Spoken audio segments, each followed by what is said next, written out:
Evening, ladies and gentlemen, and welcome back to another round of the NXTGEN Racing PROTO GT3 Championship for 2022, as brought to you on the premier sim racing platform known only as iRacing, available on PC.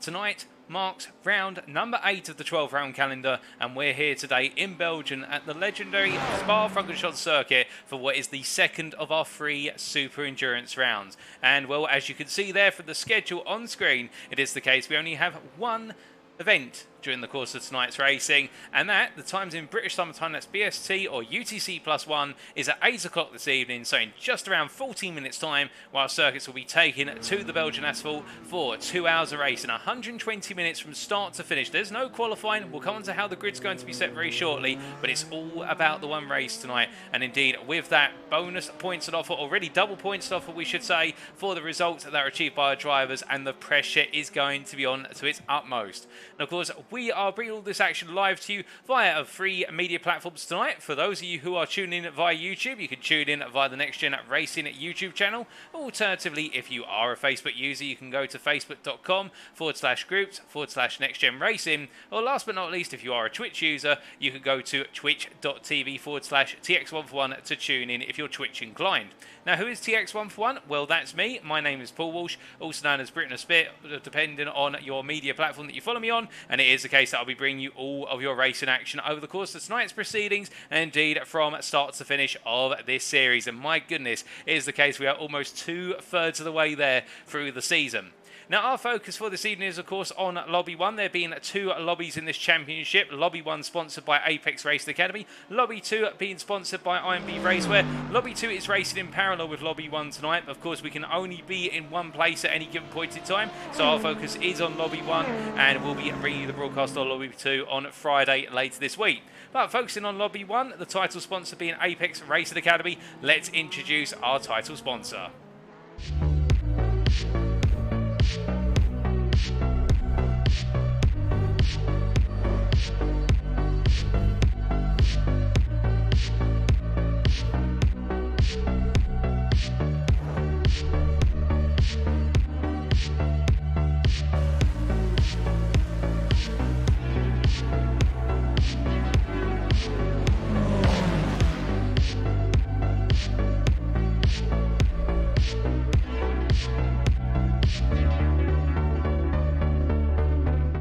So who are Apex Racing Academy, I hear you ask? Well, Apex Racing Academy is not just a setup shop. They're dedicated to making you better at iRacing with services, access to trials and features not found on other driving schools and academies. Working with them will see you connected with pros like never before. You can learn how to prepare for a race, build setups, improve lap times and understand how to use telemetry tools such as VRS.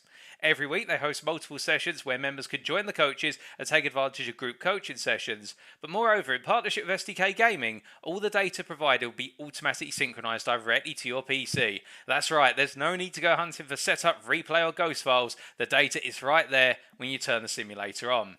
Interested? Then why not sign up today at apexracingac.com. That website again, apexracingac.com.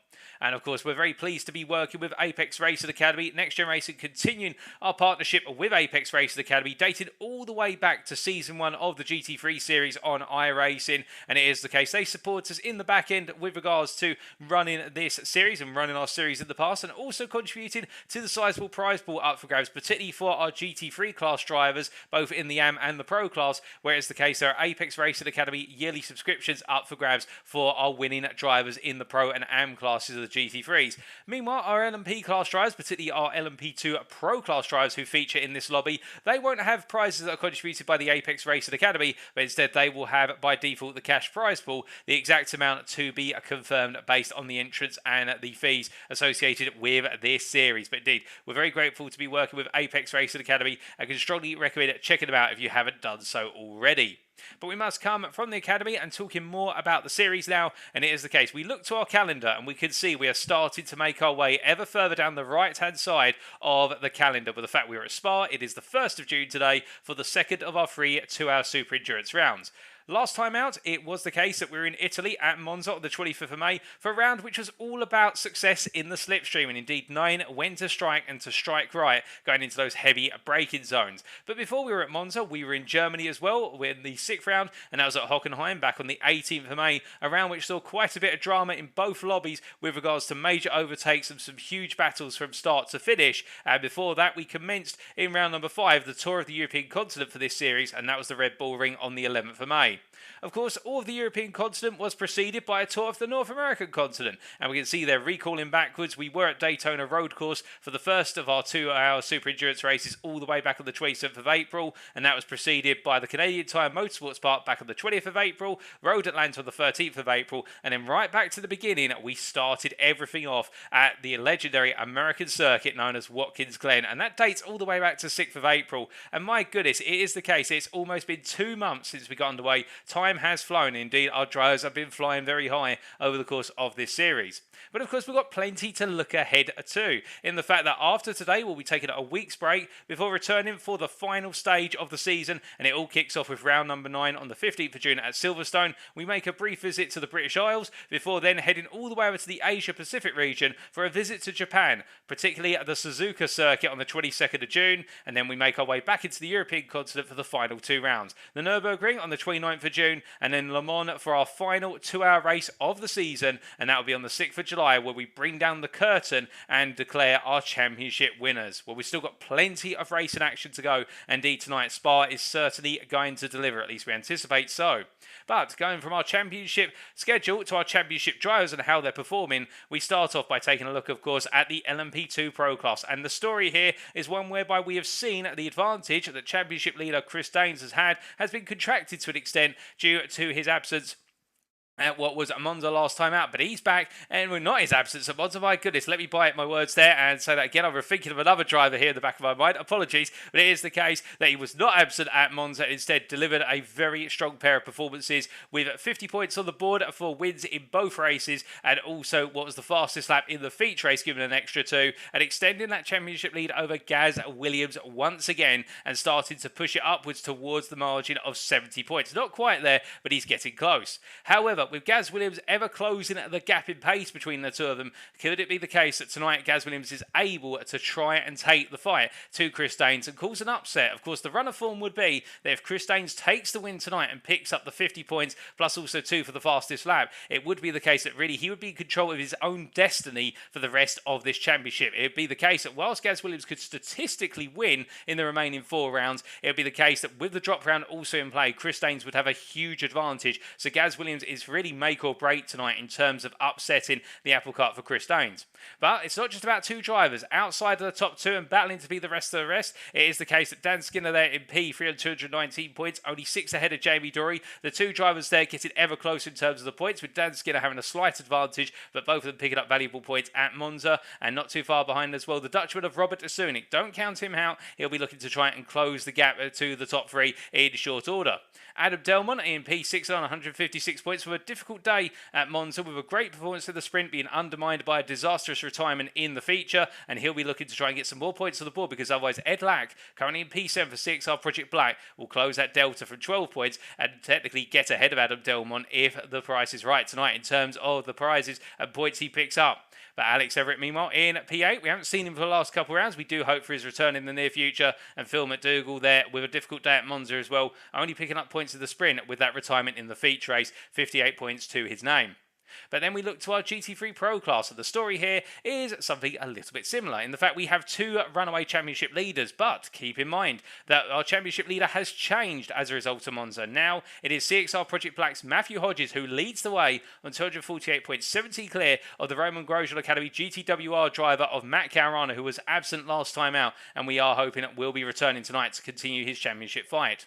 Yet Gavin Gardner there from Verano Motorsport, not too far behind on 219 points, ever inching closer to the top 2, and it is the case really. Gavin Gardner is one of the most consistent drivers out there, much like Matthew Hodges, and both Hodges and Gardner really are starting to build that form and take the fight to Caruana.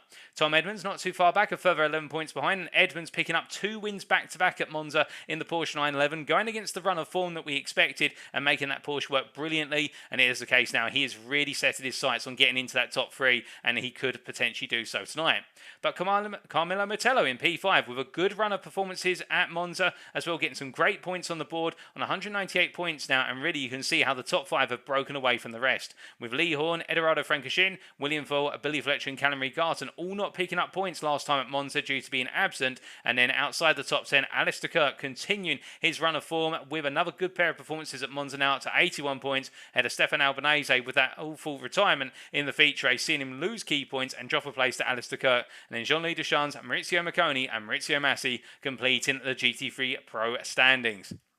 And then again, we come across the GT3 AM class, and it is the case here we have another two-way battle for the championship lead. However, that doesn't tell the full story. It is Matt Emmons who has retaken the lead since Monza on 266 points, only 5 clear of Nigel Stock. And know how Nigel Stock, for one mistake in the sprint, if it had not been the case he had lost it going into the Regia chicane, he would be still leading this championship and actually expanded his championship lead by a small margin. But that is how tight it is between Emmons and Stock. But look at Matthew Addy, 222 points. It is the case that whilst he's almost 40 points behind the top 2, he should not be counted out because he is regaining that form that saw him so strong at the start of this season, but a poor run in recent rounds has seen him have to really recover. And also Stuart Taylor and Darren Doherty, but unfortunately we may not be seeing Darren Doherty tonight from what I'm seeing in the YouTube chat. He's not able to make it, but it is the case that Addy, Taylor and Doherty are all there and getting ready to strike when the top 2 drop key points. And Doherty, of course, picking up his inaugural win in this series last time out in the sprint at Monza in superb fashion.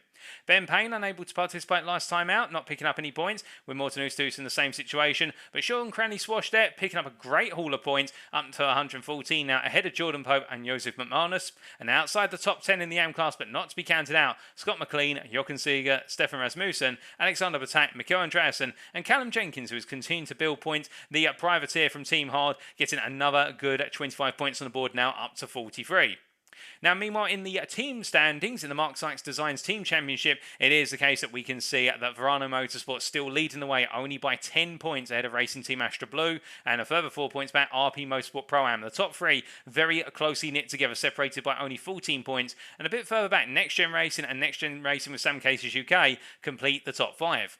Much challenged by DB1 on 499 points, the best part of 34 clear of RD Simsport, with Racing Team Astra Team Orange on equal points to RD Simsport but behind on countback, when challenged by DB2 and Team Racing Netherlands completing the standings there in the top 10. Outside the top 10, it is the case that CXR Project Black continue their hunt to get into the top 10, now only the best part of what is at 9 points behind Team Racing Netherlands, with Crest Autosport with Apex Tracks behind them, Excite Racing, RP Motorsport Seniors and TGC Racing completing the top 15. DRS Esports LMS1 not too far for TGC, only 6 points behind, with Hilliard Esport dropping key points last time out at Monza. They're now 10 points behind DRS Esports LMS1. Team Tetra Rouge, Altitude Esports and Crest Autosport Ferrari completing the top 20. And outside the top 20 and trying to break their way in, Hollerton Racing ahead of MRC Team, TGC Bottom Split Heroes moving up to P23 ahead of BRM, and then DRS Esport LMS2 completing the team championship going into tonight. Now, as of the circuit we're at tonight, it is the case we're at the circuit de Spa-Francorchamps, the endurance layout, where we have the full pit lane running from the final pair of corners all the way through to the exit of Eau Rouge and Raidillon. And it is the case that this 19-corner circuit, as seen from the circuit map provided to us by simracingwiki.com, is a circuit known for its absolutely challenging nature across the entirety of the lap. There's a whole multitude of types of corners here, multiple elevation changes, uphill braking zones, downhill braking zones, slightly off-camber corners, long straights, short straights, heavy braking zones, chicanes, medium speed apexes, high speed apexes, you name it, this circuit has got it. And it's going to be the ultimate test of our driver's capabilities over the course of the 2 hours and how comfortable they feel with the car. And none more so, of course, than through the run through Eau Rouge and Raidillon, where running onto the Kimmel Straight, our drivers will want to be almost flat out, if not fully flat out, through Eau Rouge and Raidillon to get the best possible run down towards Lake Om. But meanwhile, as for our rules for tonight, we of course changed the rules slightly given the fact that it is a super endurance round and we have the absence of qualifying and a sprint race. The setup our drivers are running is as follows. This being a fixed setup series, they're only allowed to change the brake bias on the car, nothing else. Our LMP2 drivers shall be running the iRacing sprint setup with a fuel adjustment. They'll be running an enlarged tank or an increased fuel tank for the start of the race, so that way they have enough fuel to go a significant distance before needing to pit. Meanwhile, our GT3 class drivers shall be running the iRacing medium downforce setup for tonight's race, and it is the case that in general, as this is a super endurance round, there is no qualifying session or sprint race. Double points shall be rewarded instead for the feature race, excluding fastest lap. So it'll be the case with 52 points up for grabs for a perfect night. As for the feature race itself, the grid shall be set by reverse Drivers' Championship order based on the latest championship standings going into this round, and the grid will be separated into car classes starting approximately 10 seconds apart. So the LMP2 drivers, the LMP2 pros, will start at the front, 10 seconds ahead of the GT3s, and in the GT3s it will be the case that the pros start ahead of the AMs, but the pros and the AMs are all bunched together. They are not separated by a 10-second margin. On top of that, there are at least 2 mandatory pit stops required, which require drivers to take on fuel and change all 4 tyres at least once. They can either change all 4 once in a single pit stop, or they can split it 2 and 2 over the course of the pit stops. Each driver will have 2 fast repairs available, and the driver shall receive a drive-through penalty if they accumulate 25 or more instant points, as is the norm in the feature race. Well, that's enough about rules and regulations and whatnot. I know what you're all here for, so am I. It is the case. We are getting ready to go racing, and with only a few moments to go here, most of our drivers now have made their way back into the pit lane, all set to go racing, and well, it is not too far away. But we do have some new drivers on the circuit today, including the privateer of Vin Glenn, the German driver taking the BMW M4. He's arrived as of this round, and he will be competing in the GT3 Pro class. Good luck to him. We also have the arrival of Peter Herschel, as we can see the Verano Motorsport driver here in the LMP2 Pro class. He's joined late on in the season. He'll be looking to support Chris Daines, of course, the lead Verano Motorsport driver who's been putting those stellar performances in the LMP2 Pro class since the start of the series. And we also have the return of a fan favourite, albeit he's not quite on circuit at the moment, and well, that is George Bland, and we will try to see him when he gets onto the grid, as we still do have the best part of 10 minutes of this final practice session before we go racing. In this case, the lobby running a little bit behind schedule due to some slight technical issues, but that does give us ample opportunity to see if things all get set up and also ride on board with some of our drivers as they make their way around in the final portion of this practice session. And also, who could we forget other than Andrew Holmes here, the NXTGEN racing driver, making his way around in this series in the GT3 Pro class as well, running there in the BMW M4 GT3, and gradually making his way through Stablo to there and on to the run up towards Blanchimont. Is the case. Those are our 4 new drivers who've joined us as of tonight. I don't think we've got any more join us, but if we do have some more, I'll point that out in due course. In this case, we've got 4 new drivers joining our existing field, and we are expecting what is approximately 25 drivers to be taken to the circuit tonight. So a reasonable number of drivers, and we're not too far away from going racing. But whilst we are waiting to go racing, we'll say hello to you guys and girls in the chat, whether you're in the Facebook chat, the YouTube, or the Twitch chat. It is the case that we can see what you've got to say, and we wish you all well, and we say hello in the YouTube chat to both Darren Doherty and also Navarro Debova, and well, good evening to you both. And Darren, there is a shame we can't see you out on the circuit tonight in the Lamborghini Huracan GT3 Evo, as it would be great to see you battling with Nigel Stott, with Matt Emmons, also Matthew Addy and Stuart Taylor. But we look forward to seeing you return for round number 9, hopefully. We also see there Katie Eames in the Facebook chat. Good evening to you, Katie, and indeed doing very well, thank you, and looking forward to this round of racing. You can see you cheering on Matt Emmons, of course, and Emmons being one of our 2 big protagonists in what is the GT3 M class, currently parked up in the pits, literally behind his main rival Nigel Stock, and there'll be no love lost between the 2 of them. Of course, great rivals and great respectful racers amongst one another, but it is the case when they're out on the circuit, it will be a business. And you can see right at the head of the 3 of them there, Matthew Addy, who is the outsider, but he could get himself well back into that championship contention should he pick up the win tonight in particular.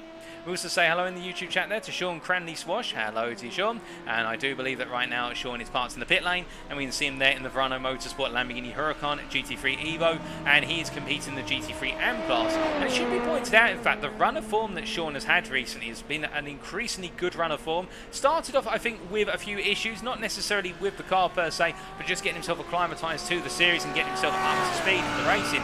But since his first couple of rounds have been completed, it is the case that Cranley Swash has been building a lot of momentum. And I'm not putting him up for saying that he's going to be right up there battling with the championship leaders tonight, but he is definitely one to watch for the simple reason his run of form would indicate that he is looking at a potential shot at jumping into the top 5 as time goes on in this championship. And he's got a few rounds to go yet. He could still get into that top 5 or be a bit of an outside contender to put pressure on the top 3. You never know, given the fact he has been displaying good pace. But as our drivers continue to make their way around, from one Verano Motorsport driver to another, there's a plethora of them here, and we can see at Gammon Gardner, the GT3 Pro driver for Verano Motorsport, making his way down the Kemmel Straight and on towards Lake Comet turns 5 through to 7. As we also say hello there to Jeremy Debova in the YouTube chat. Hope you're doing well, Jeremy. And we can see there Katie saying, oh, in the Facebook chat, this is, didn't realise Mr. Bland was joining tonight, another driver I'm rooted for, despite him just being a guest tonight. And indeed, I believe George Bland is just a guest tonight. We can't quite see him down the paddock, but what I can tell you, ladies and gentlemen, if if you are wondering, is he bringing out his much preferred and much loved McLaren MP4 12C? The answer is yes. He is going to be in the McLaren, a car that we rarely see in this series, simply because of how complex the car is to run compared to some of its other peers. But you will be seeing George Bland in his McLaren come out on circuit today, and well, I think he would love an opportunity to right a wrong at this circuit that occurred all the way back in season 1 of the GT3 series, when he was up there battling for the championship right at the end of the season. When we had our season finale here in the AM class, it was the case that it did not go his way. It all fell apart in the season finale for George Bland, and he was kicking himself straight after the race. We heard it. It was the case it was not there, and well, he's having some technical difficulties at the moment from what we're hearing from Matt Emmons there in the Facebook chat, and well, we do hope he can get the car out on circuit, as we do see heading onto the circuit. That's Alistair Kurt from TGC Racing. Now, I'm not going to lie here, ladies and gentlemen, I was not expecting Alistair Kurt to be taken to the circuit. I thought he was going to miss tonight, but he's running around in the Lamborghini, not Lamborghini, my apologies, in case my eyesight needs a little bit of correction. He's running around in what is the Audi ARA LMS here, making his way down into Furon Corner.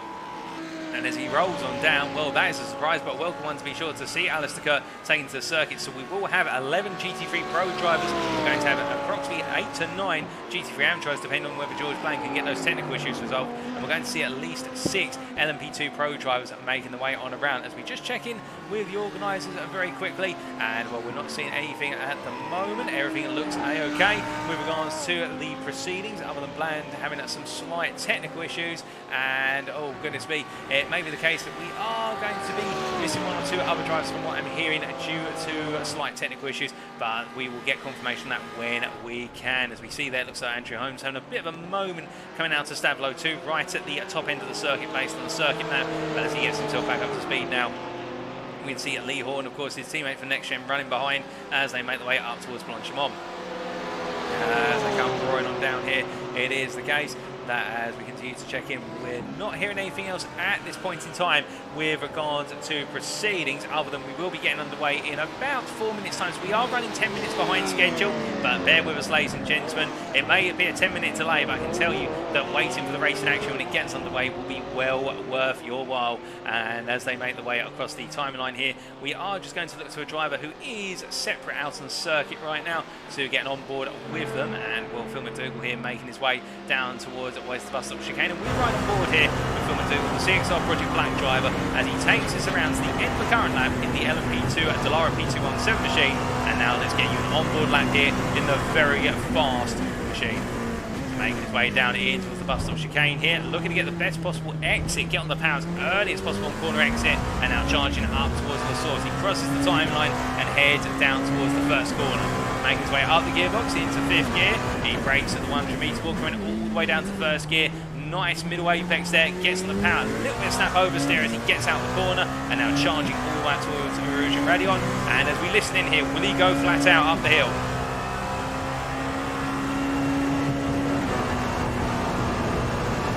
That sounded as though it was flat out on the tiniest of lifts, but that's full commitment there from Phil McDougall, and then carrying that momentum through now up into 6th gear, into top gear, as he roars his way down the Kemble Straight, getting up to the highest possible speed to the circuit right now, as he gets ready to brake in towards Lecom. Braking it just at the start of the curbing, coming all the way down to 2nd gear, chucking the car right to left here, going up through the gearbox very shortly, up into 3rd potentially, no, stays in 2nd, then shifts up into 3rd, we're meeting the apex of turn 7, we're now heading downhill and braking it in towards Rivage here. Tricky corner, this one, downhill braking zone, it continues to roll downhill as you go through the right-hander, down towards 1st gear, and getting early on the power on exit, now making his way into X corner here, rolling through turn number 9, using the runoff area to his advantage, while heading down towards Bourne. The double left-hander at turns 10 and 11. Snaps on the brakes very quickly here, down from 5th to 4th, and now rolling the car through. And as soon as he gets that exit curve, he gets on the power immediately, flat out down for 11, and now heading all the way down to the Fancy chicane, the medium speed chicane, breaking down from 5th gear all the way down to 3rd, gets it nice and tight to the initial right-hander, a little bit of understeer through, but that carries him nicely into the left-hander that completes the chicane, before making his way now down into the Stablo 1, breaking it all the way down to 3rd gear, once again using the runoff area, and then a bit too much of the gravel there almost, as he makes his way flat out through Stablo 2, and now it is the long run all the way up towards Blanchimont on the bus stop, as he goes full throttle here. He won't be backing off, there will be no lift, and watch this for commitment, ladies and gentlemen, into left-hander of Blanchimont he goes. It's completely committed there, relying on the aerodynamics and the grip available to the car to get through it, now braking all the way down, about 150 metres away from apex, into the bus stop chicane, coming to the slowest 2 corners on the circuit, first gear, and as he exits the corner, it's a nice lap there from Phil McDougall in this final warm-up session, and he crosses the line, and that is a lap of Spa-Francorchamps in the eyes of an LMP 2 Pro Class driver there. Indeed, McDougall will be looking to try and do well tonight to try and close the delta to his rivals in the championship. What of him being the only CXR Project Black driver featuring in the LMP2 Pro Class night, with Ed Lack appearing to be absent, unfortunately. But still, as he makes his way up the hill, we look to our GT3s who are making their way around on the circuit, and we can see here that we do have the Englishman of Nigel Stock from Crest Autosport with Apex Tracks. He makes his way all the way down towards Eau Rouge and Raidillon here, and let's roll right on board here with the Mercedes try and listen into how he has to take Eau Rouge and Raidillon.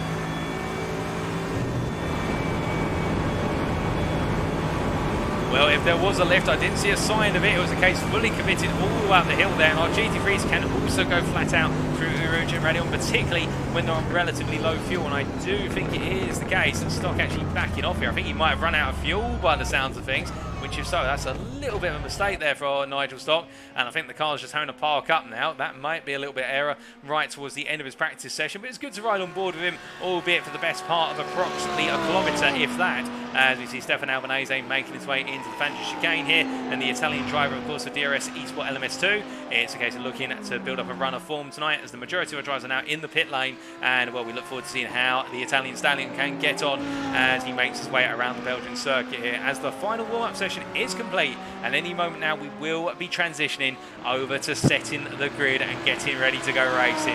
And well, ladies and gentlemen, 2 hours of racing ahead. The grid is about to be set, and how will it all play out? Now we're going to find out. So as the grid is being set, here is your grid. It is the case that we have Phil McDougall lining up on pole overall in the LMP2 Pro Class, alongside him Jamie Dory from NXTGEN Racing.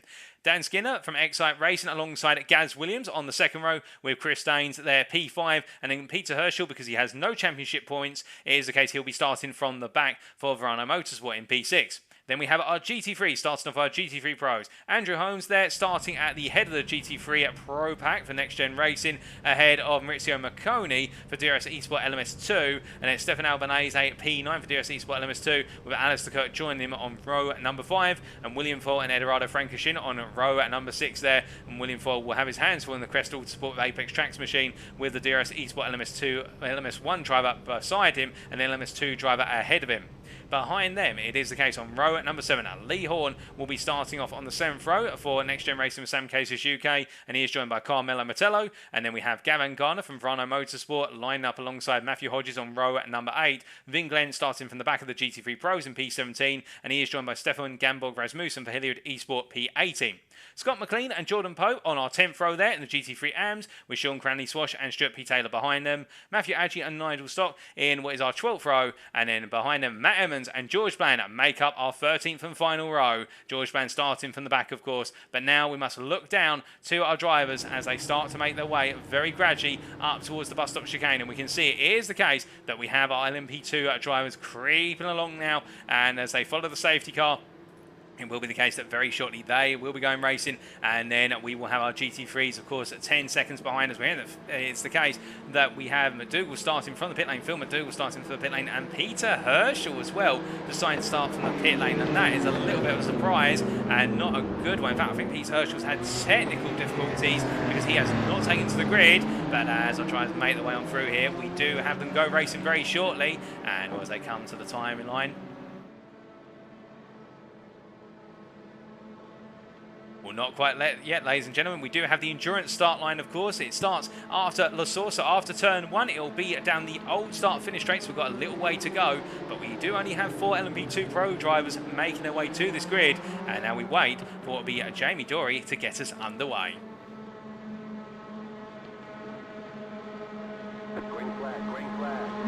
It's lights out, away we go here with Jamie Dory getting a much better start compared to Dan Skinner as they make their way into the uphill Eau Rouge Raidillon complex. And as they roll on through here, we see Gaz Williams getting a great start as well as they all make their way up and through. And now down to the Kenmore Straight here. See Chris Daines tucked in behind, just watching cautiously here as they make their way on down. And immediately Gaz Williams looking to make the move on his teammate Jamie Dory as they come down to the braking zone in towards Lake Com. They go under braking. I think it's going to be a straightforward pass, and we can see it's the case that Dan Skinner not able to capitalise as they all roll on through. But meanwhile, in the GT3 class. Spa-Francorchamps has gone on the exit of the source, and as they make the way up the hill, now here's the case that DRS Esport LMS1 driver getting a great start and charging off already with Alistair Kirk and McConey in tow. Behind we've got Carmelo Mettello following on through in P4. He's fallen a little bit behind. I mean, it might be the case he's been caught napping as they all make their way down the Kemble Straight, and a bit further back we can see it is the case that we do have Lee Horn here in a bit of a battle with Albanese as they all come down to the braking zone for the first time of asking, and as they do, no major exchanges, although Vin Glenn's had a very slow start and has been actually overtaken by a couple of the GT3 AM drivers already, as we're hitting the Principe McConey's had a bit of an incident early on in the lap, and we've got Phil McDougall and Peter Herschel both leaving the pit lane right now and making their way onto circuit. But meanwhile, that is Gavin Gardner trying to get a place back versus Stefan Gamborg Rasmussen, the AM driver on the outside, the Pro on the inside, and the Pro gains a place, and Vin Glenn now trying to do the same as they roll their way down and through what is X corner and head on down towards now in towards Puon, and as they come right on through at this point, no progress from Vin Glenn other than getting back the place that he was able to qualifying, of course, starting at the back of the GT3 Pro pack. As they come right on down, you can see Nigel Stock here already finding his way past Stefan Gamborg Rasmussen and coming down into the braking zone. It is the case in towards Vanges. Nigel Stock now into the lead of what is the GT3 AM class. We can see there George Bland, Jordan Pope and Stuart Taylor unable to take to the grid, all with respect to technical issues, and we can see there in the YouTube chat Stuart Taylor saying we'll stop working, can't race, and that's very unfortunate, Stuart Taylor I should say, with regards to what is the steering wheel not working. And well, we do hope to see you back for round number 9, because it would be great to have you back out on circuit, given your championship campaign has really been building momentum in recent rounds. I'm very sorry to hear that, but as our drivers all come towards the end of the opening lap on the GT3 class, it is the case the LMPs have already done a lap, and already halfway around the next lap we do look up towards our LMPs, and we can see here it's Gareth Williams, or Gaz Williams in short, who's leading at the moment ahead of Jamie Dory P2, followed by Chris Daines P3, then Dan Skinner P4, with Chris Daines having found his way past Skinner in the opening lap. Meanwhile, behind in the GT3 class, as our GT3s finally go on to their second lap, there you can see Spa-Francorchamps, who is leading at the moment. He's got Alistair Kirk creeping ever closer for TGC Racing as they make their way towards Eau Rouge and Raidillon for the second time. And as they roll up the hill, it is the case. We can see no real changes at the moment. Everybody being relatively patient as they come rip-roaring on through. But as they make their way down the Kemble Straight, we look a bit further back in the Pro class. We can see Andrew Holmes here, who's starting to fall back with McConey. Instead, he's got William Fall inching ever closer. But we do know that BMW M4 very strong on these straightaways. As we see out there is the case of Matthew Hodges in a bit of a battle. Oh, goodness me, and William Fall clipping the back of what was Andrew Holmes' car there. And, well, William Fall has been off circuit. And Alistair Kirk, I believe as well. What on earth has happened here? Well, it's all gone horribly wrong. Alistair Kirk taken to the escape road and then some, but it looks as though there's been a major incident with multiple drivers here, and let's take a look back at exactly what's happened.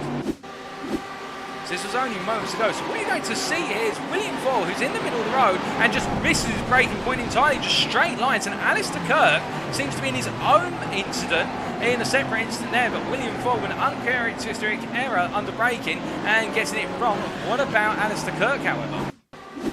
Alistair Kirk, meanwhile, was battling at the time with the leader, and that was Spa-Francorchamps. Into the braking zone they went, and Alistair Kirk went for the move, but carried way too much speed and lost the rear of the Audi, and the Audi's so sensitive to direction changes. When you get it hooked up, it works very well. When you don't get it right, however, it falls apart, and that is what's happened to Alistair Kirk there. The rear's just completely stepped round on him, and he's had nowhere to go other than do a 180 onto the grass at Les Combes. As he now gets himself back up to speed, I can tell you it is the case that we do look to Chris Daines here, who is looking for the move around the outside of what is Jamie Dory. He goes for it around the outside down the Kemble Straight, and he gets it done.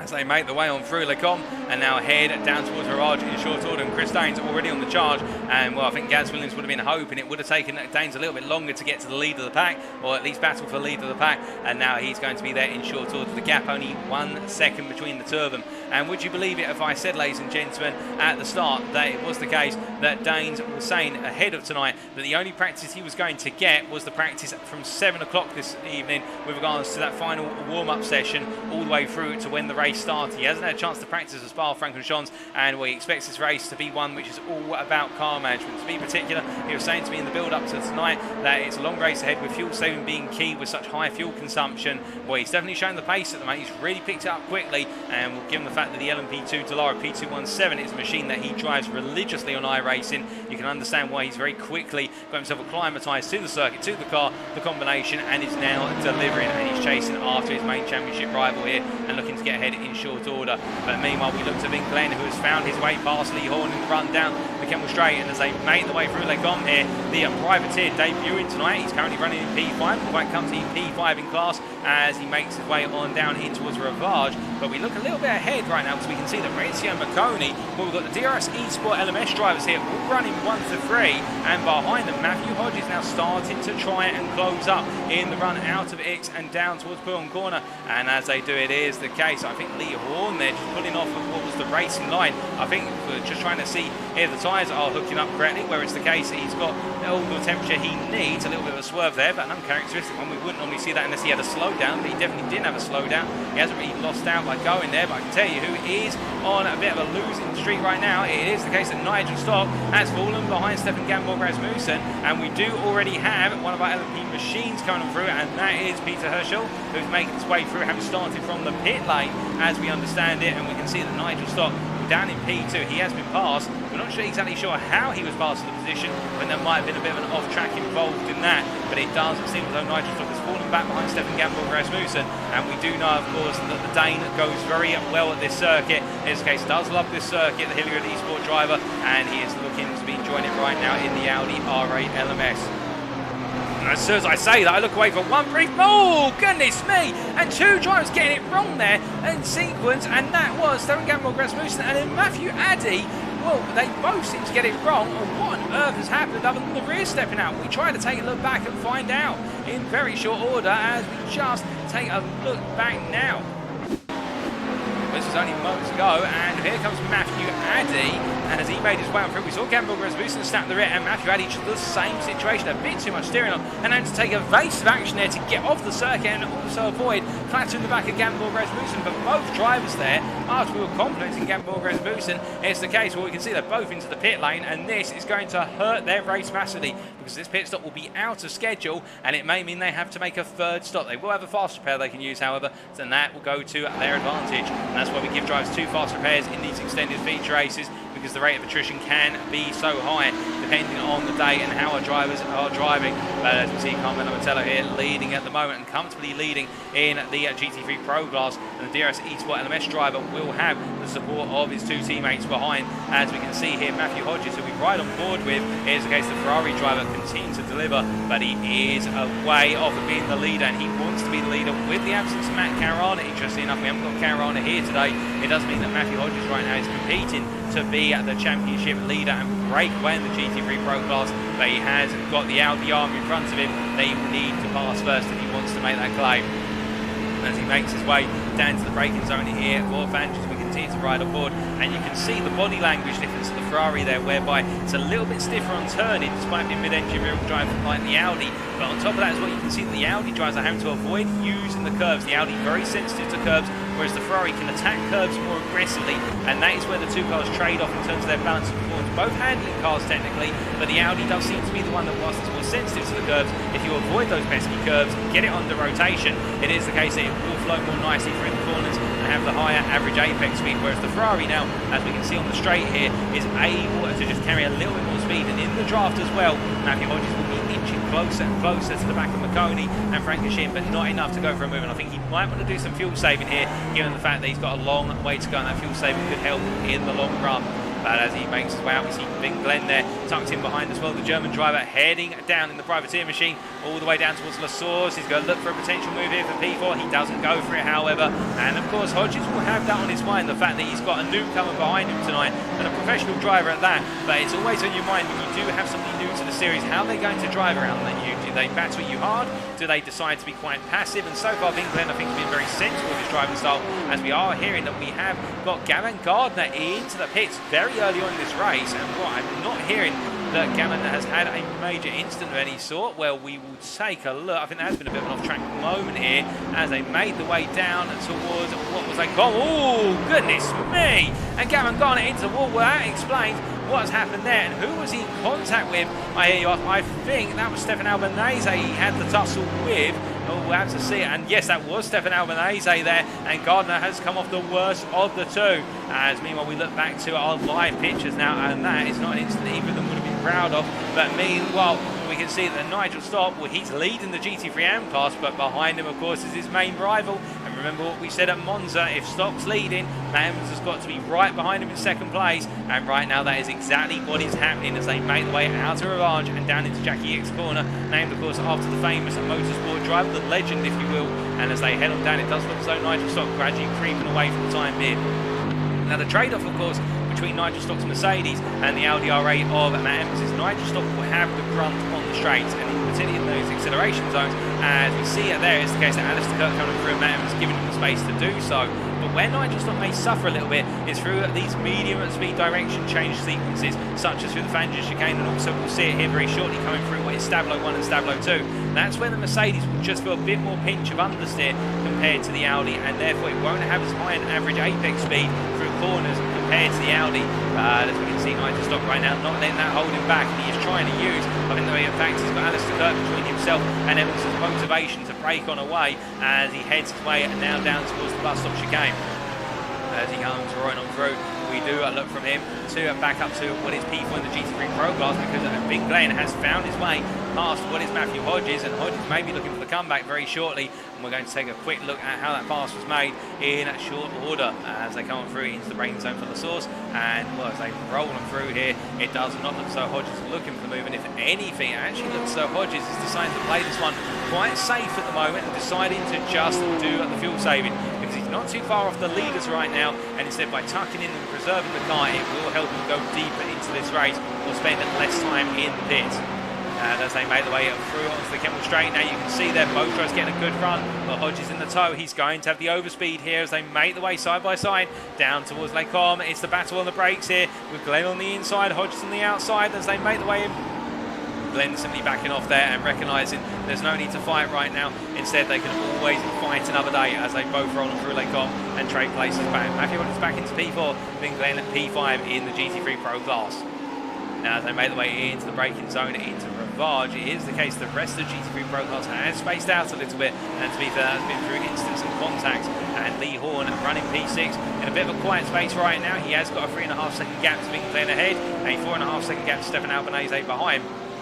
And I think Lee Horner will be just focusing on delivering what he does best, which is consistent laps around the Spa-Francorchamps circuit as he rolls down in towards Pullen Corner. But right now, no major sign of him delivering a huge pace compared to the leaders and running on a similar pace. But it must be said that I think Lee Horn at this point focusing more on just keeping it together and more on the strategy, whereas the drivers ahead of him may be pushing a bit harder and trying to open up the gap. And speaking of opening up gaps, it is the case that we do have Gaz Williams here, our leader overall and leader in the LMP 2 Pro class, where he hasn't picked the right time to close the gap to the GT3 traffic. He's picking the traffic at the worst possible time, and that's coming out of Fangers and into Stablo 1 here. And you can see the NXTGEN Racing driver has Chris Daines coming through behind, and Daines are using Gaz Williams to clear the way and essentially go past Nigel Stock through Stablo 2. They pass Alistair Kirk on the run towards Blanchimont corner, and Williams, we can hold the inside here. Chris Daines will have the overspeed, but will we have to run around the outside?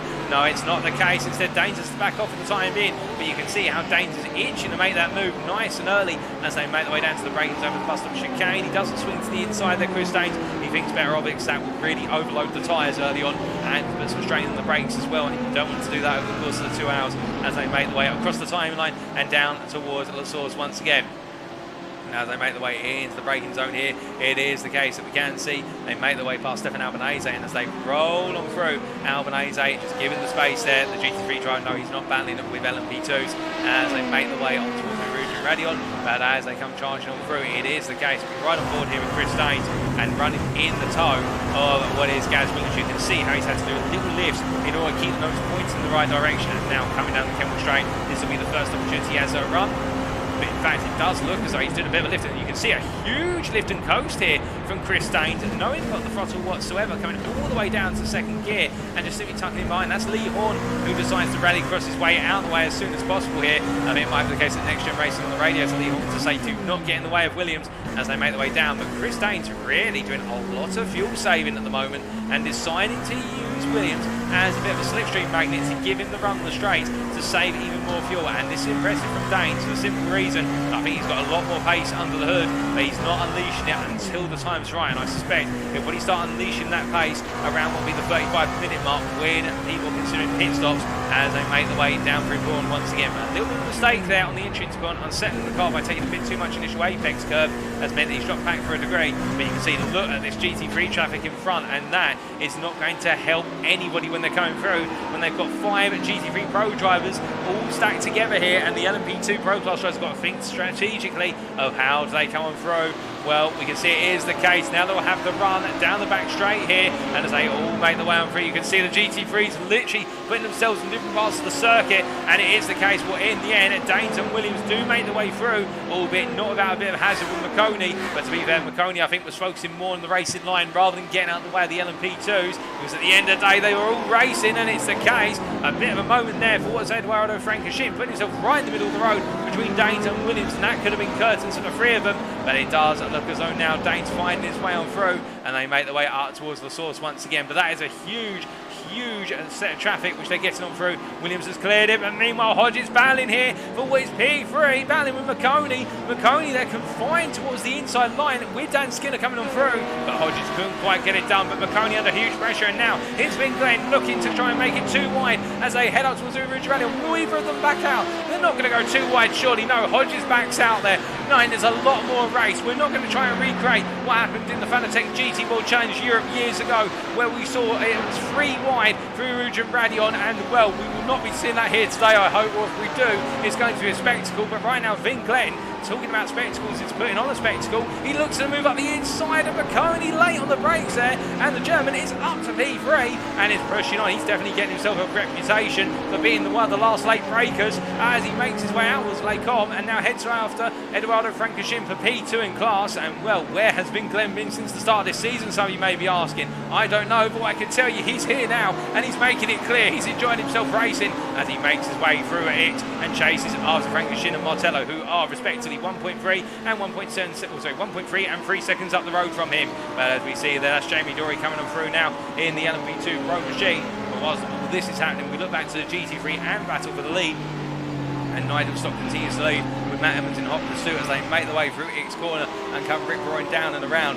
and as they head all the way through and into what is at the Fulham corner here for another time. For what for them is the 8th time of asking, both drivers pressing on all the same. And well, Evans looking as though he's got that better run out point, which we'd expect in the Audi. We'd expect it to be tighter and more hooked up coming through those sweeping corners compared to the Mercedes, but the Mercedes has that grunt to keep the Audi at bay for the time being. And behind him in the rear of the picture, you can see him there in the Lamborghini. That is Sean Cranley-Swash, who is inching closer, so do not count out Cranley-Swash. Another driver who we need to keep our eyes on, because that runner form we talked about in the warm-up to tonight is really showing from Cranley-Swash's perspective. He is growing as a driver, and it is very unique to see in the fact that whilst he hasn't been in this series as long as the drivers in front of him, he is building that pace and is starting to become a looming threat. But we focus here on the top two as they make their way into the braking zone. We're hearing that Matthew Hodges has been involved in an instant. We'll take a look back at that shortly. But Matt Evans there tries to look for the move. Instead, he finds a face full of Phil Madoug. Oh, but it looks as though there Nigel Stock being boxed in behind Phil Madoug under braking into the bus stop. It is the case, the gloves are coming off already. We're not even 20 minutes the way in, and Matt Evans trying to find a way past Stock, but he can't find it at the moment. Instead, he's having to wait patiently for a potential error from Nigel Stock or the run into the bus stop chicane when there's not traffic around them. As they roll their way on through here, when we ride on board with Matt Evans riding over the shoulder, of course, of the Audi driver. And as they make their way through, you can see that Mercedes, just how much grunt it's got in that 6.2 litre V8 engine versus the Audi's 5.2 litre V10. And as they make their way up the hill, it is the case. Well, if Matt Evans were to move, Nigel Stock's going to be on the inside. They make their way onto the Kemmel straight here. They both had a perfect run, but the slipstream has meant that Evans has had a bit more speed. And as they head down towards what is Lake Com on the brakes, it'll be Stock on the inside, Evans on the outside, and the Audi outbrakes the Mercedes driver, and he moves into the lead. Now, will this be an attempt at a comeback from Nigel Stock in due course? It did look as though he lifted off a little bit there into the braking zone, or is Nigel Stock right now thinking, what can I do to keep this Audi within arm's reach? We'll have to wait and see, but there's a lot to play out here as we're hearing that George Bland has jumped to the pits, which is very unfortunate. I think they were trying to get his car out of the circuit, and well, Maurizio McConey meanwhile has been involved in an incident, as has Matthew Hodges only moments ago, and let's find out exactly what has happened. this was Matthew Hodges battling with, I believe, Maurizio Marconi. Oh, goodness me. And, well, Matthew Hodges there spearing into the side of what was Vin Glen. I think misses braking zone and going into the pit. And Vin Glen will not have that luxury. He recovers, but it looks like Vin Glen's got a lot of damage. Also, perhaps a slowdown to add to his woes. Meanwhile, what happened to Maurizio Marconi? Making his way down there through what was Ravage. It looked absolutely fine. Vin Glen behind.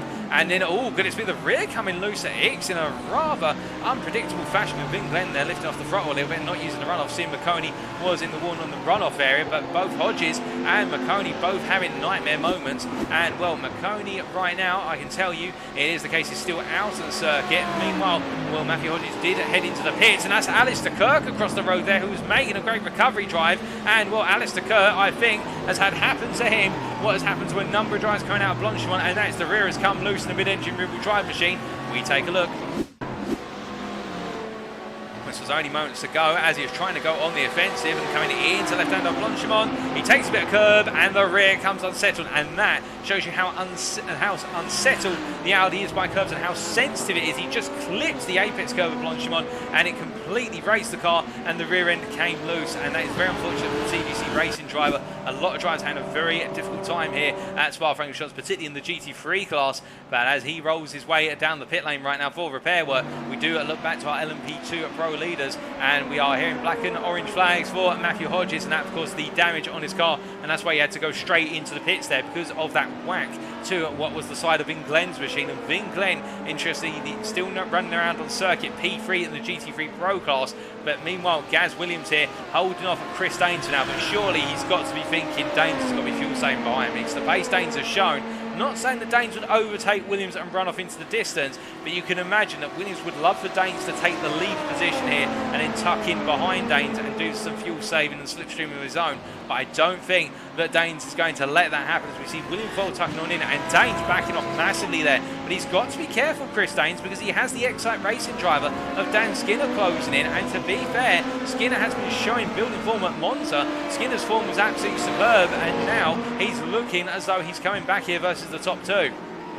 As they roll their way into turn number one once again here, it is the case that with 22 minutes of this race complete, we've still got just under 100 minutes to go, almost, just over, I should say, 1.5 hours. We've got plenty of mileage to cover yet. We can see that Dan Skinner here rolling on through and looking at very comfortable at this point in time. We'll have to wait and see when he inches a bit closer, given the fact he's been getting the double draft here of Daines and Skinner, or sorry, Daines and Williams, I should say. Skinner will be thinking about, do I do fuel saving? Do I go on the offensive here? Do I try and assert my position and my dominance over the other two drivers and break away? Or we will be the one who's figuring that out, and more in the cockpit of that LMP2 machine as he makes his way through turns 6 and 7 and heads down towards Ravage. And you can see there Matthew Addy staying right over to the outside of the circuit here, letting all of the LMP drivers through, deciding he doesn't want any involvement in this. And well, we ride on board and look back from what is Gaz Williams' car, and we've got a face full of Chris Daines here. Daines now only 2.5 tenths behind and inching closer, but again Daines showing little signs of potential desires to go for a move,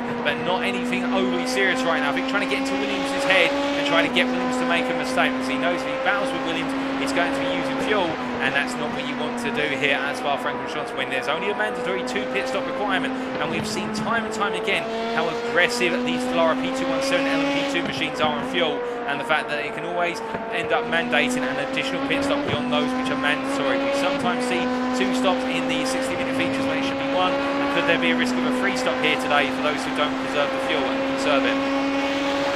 As they make the way now all the way towards Blanchimont, you can see how, as they head into the long left-hander here, how it's the case that Daines just holding back there, not closing. We'd expect him to close up, but that is all the signs and more, and Williams will be reading that. He will know that he's got Chris Daines just sitting there, waiting in the wings to take the place, whether it be for the pit stop or pushing later on in this stint. But we will wait and see how that plays out in practice. As meanwhile, Lee Horn here benefiting from the trials and tribulations of Marconi, Albanese, Alistair Kirk and Matthew Hodges. It is the case the next gen racing with Sam Case's UK driver in the Porsche 911 GT3 now has a lot of pressure because he has McConey hunting him down very hard indeed as he makes his way through the Fangers chicane, and as he rolls on through, 25 minutes of the race now complete. Here's the case that Lee Horn will be thinking, oh goodness me, I'm under pressure, and well, he's under a bit more pressure after running wide there, and that's going to be a track limit penalty in terms of picking up a 1X as he rolls his way a bit wide there, coming out to Stavlo 1 as well. The pressure definitely building on the next gen racing, the same case as UK driver, and Maurizio McConey here all over the back, and it looks like McConey's going to look for the move. Is the Italian versus the Briton as they make the way in towards Blanchimont. He's up the inside. What can Lee Horn do other than give him the space? Well, I think Lee Horn's going to lift off the throttle and try and cut back in behind. He does so here as they make the way down towards the bus stop. Lee Horn's not going to give this up. McConey goes defensive. Under the brake and they go. McConey pins Lee Horn to the outside. Lee Horn can't get fully alongside and turn it from an outside to inside run through turn number 19. And in the end, McConey gets the move done. Now, will Albanese follow suit, or will it be the case that we see Lee Horn come back at McConey in short order? We will wait and find out. You can see in the rear view picture there, the top three in the GT3 AM class coming on through the camera shot, and that is Matt Evans still leading ahead of Nigel Stock. And then Sean Cranley swashed, we think, the black horse, or the dark horse we should say, being more politically correct and appropriate. The dark horse referring to, of course, the driver, if you will, in the racing who not everybody's watching, but it is the case that the driver who should be watched because he seems to be bringing a surprise, he or she I should say. It is the case that Cranley Swash here doing a fantastic job for Rhino Motorsport and running only 2.5 seconds right now off of the two leaders in the GT3 AM class as he makes his way down the Kemble Straight. But as he does, we do see Lee Horn here losing out to what is Stefan Albanese. I think Lee Horn doing a bit of a lift off there down the Kemble Straight, and I do not think he battled too hard for it. Let's take a look back at how the move was made. Well, this was the move previously, my apologies. We seem to have gone a little bit too far back in the past. Now we're at the right overtake, and we can see here is the case that as they made the way down the Kemble Straight, Lee Horn there, well, look at the gap. I think Lee Horn lifted off nice and early there. I think the signal to Albanese, look, just go past, I'll tuck him behind. I'm not battling with you guys, I'm on a different race plan. And well, Lee Horn, we do know that he does stick to the plan. He does think very tactically about these races. He's very focused on the longer distance races. And could this work out for him? Could he right now be saving a bit of extra fuel and just preserving the car and making it so the Porsche goes a bit longer? We will wait and see. And as he makes his way over Fangers behind the two Italians in front, it is the case that we look to our leader in the overall and the LMP Pro class, and we can see Daines and Skinner tucked in behind our leader of Gaz Williams as they make their way out of Lecom and down into the braking zone for Ravage. And this top three are as they were moments ago, no change between them. Now, as they make the way on down, it is the case. You have to wonder what is going through the minds of each driver. I think, of course, for Williams, as we mentioned only moments ago, he must be feeling the pressure right now, particularly suspecting that Daines has got more pace to unleash, and he's tying his pace to Williams doing fuel saving behind. But then, on top of that as well, with Daines being in this position, I think Daines might be having to resist the urge to battle, resist the urge to try and charge on through, and instead focus on this longer term fuel saving strategy. And we talked about that. We talked about when we caught up with him in the pit lane, just as he was getting into the car for his warm-up and effectively what was his practice for tonight. He was talking about this race being so punishing on fuel each and every lap, and that's what he's deploying right now, is that strategy to conserve fuel. But then what about Dan Skinner, I hear you ask?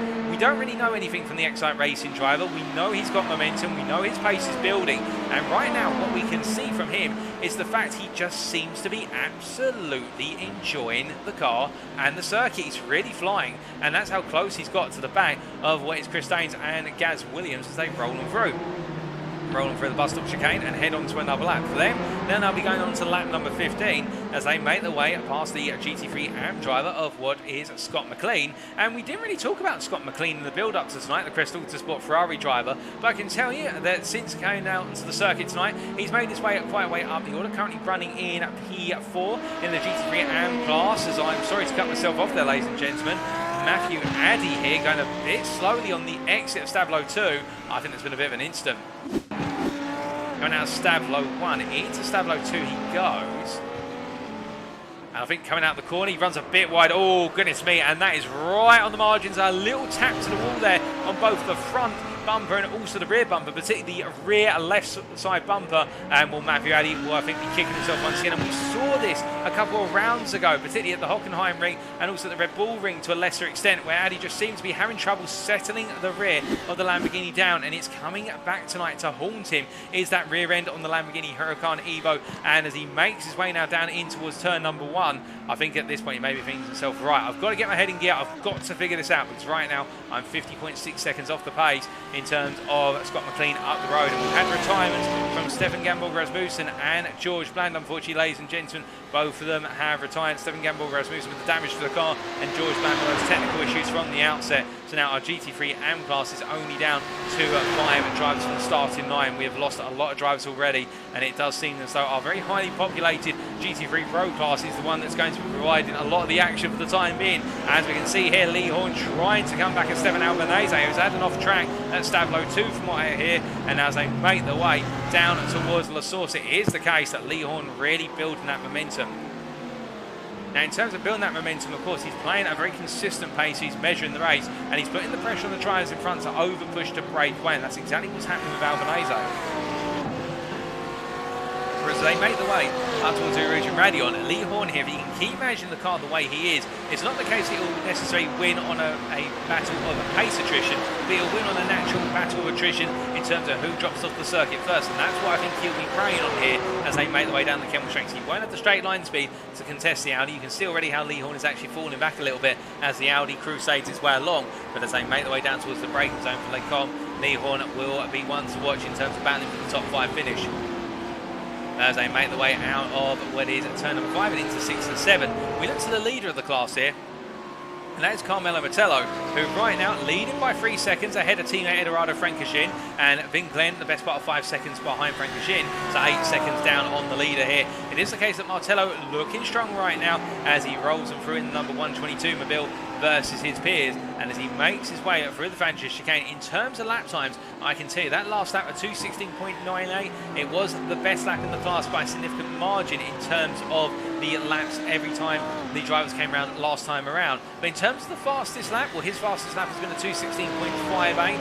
Vin Glenn has set the fastest lap in class of a 2:16.48. So it does look as though, or sound as though, Vin Glenn is pushing on. Well, the only problem, of course, is with the damage he picked up from that contact with Matthew Hodges. How much damage has that done to the German's BMW M4? Remember, all the damage was done on the right-hand side panel when Matthew Hodges came in too heavy on the brakes into the bus stop chicane. And when Glenn right now seems to be pushing on, but did I know it's a little bit of a wobble there coming through Blanchimont, the car not wanting to quite settle down as he completed the corner, and perhaps he's just having to battle against the car. Now, the good thing for him is, what has been a mandatory 2-stop race, and the fact it's a 120-minute race, we're almost at the first pit stop point, where we'd normally expect to see pit stops for our GT3 drivers and our LMP2 drivers at around the 35-minute to 45-minute mark of the race. So Vin Glenn has not got long to go. He does seem to be losing that time. That last lap from Glenn was a 2:17.11, much like Eduardo Francochin, meanwhile Carmelo Mettello at 2:16.64. So I think Glenn at this point is having to nurse the car along a little bit,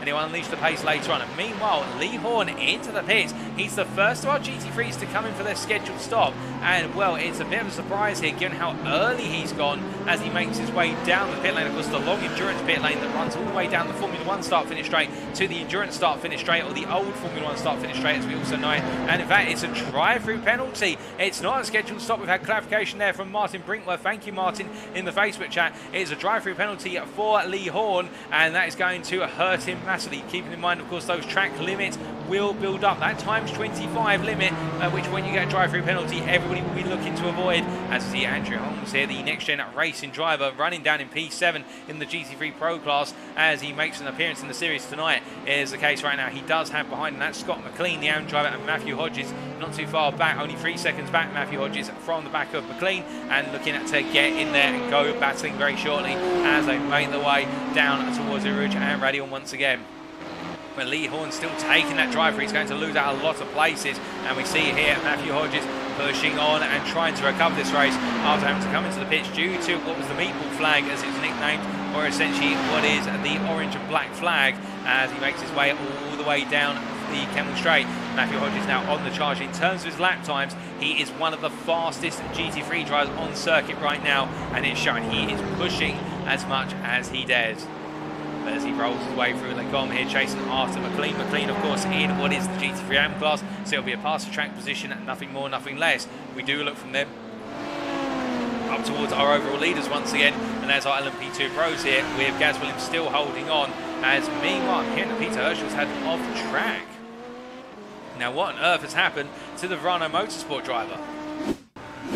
Well, this is only moments ago, and Herschel, of course, having started from the pit lane and effectively a lap down by the time he got started, as we believe, coming down to La Source here in P6 in the class, under braking the rule. Goodness me, was that a whack to the wall for Peter Herschel there? We take another look back though. I think he's absolutely hit the wall hard coming down into La Source, and that's not a mistake you normally make here. He made his way into the corner as he rolled on through. No, oh goodness me, very nice catch on the steering wheel. It was going to be a lot of oversteer confronting. The rear was going to snap round, but in the end, Peter Herschel getting the car back together and catched it before it decided to go 180 degrees round on him. And well, that was a good catch, that man, as he now makes his way down through Rivage and back in towards X, as he's now back on our live pictures. And as he makes his way out of what is X corner, he's got a long way to go. 58.1 seconds to Phil McDougall in P5 in the class.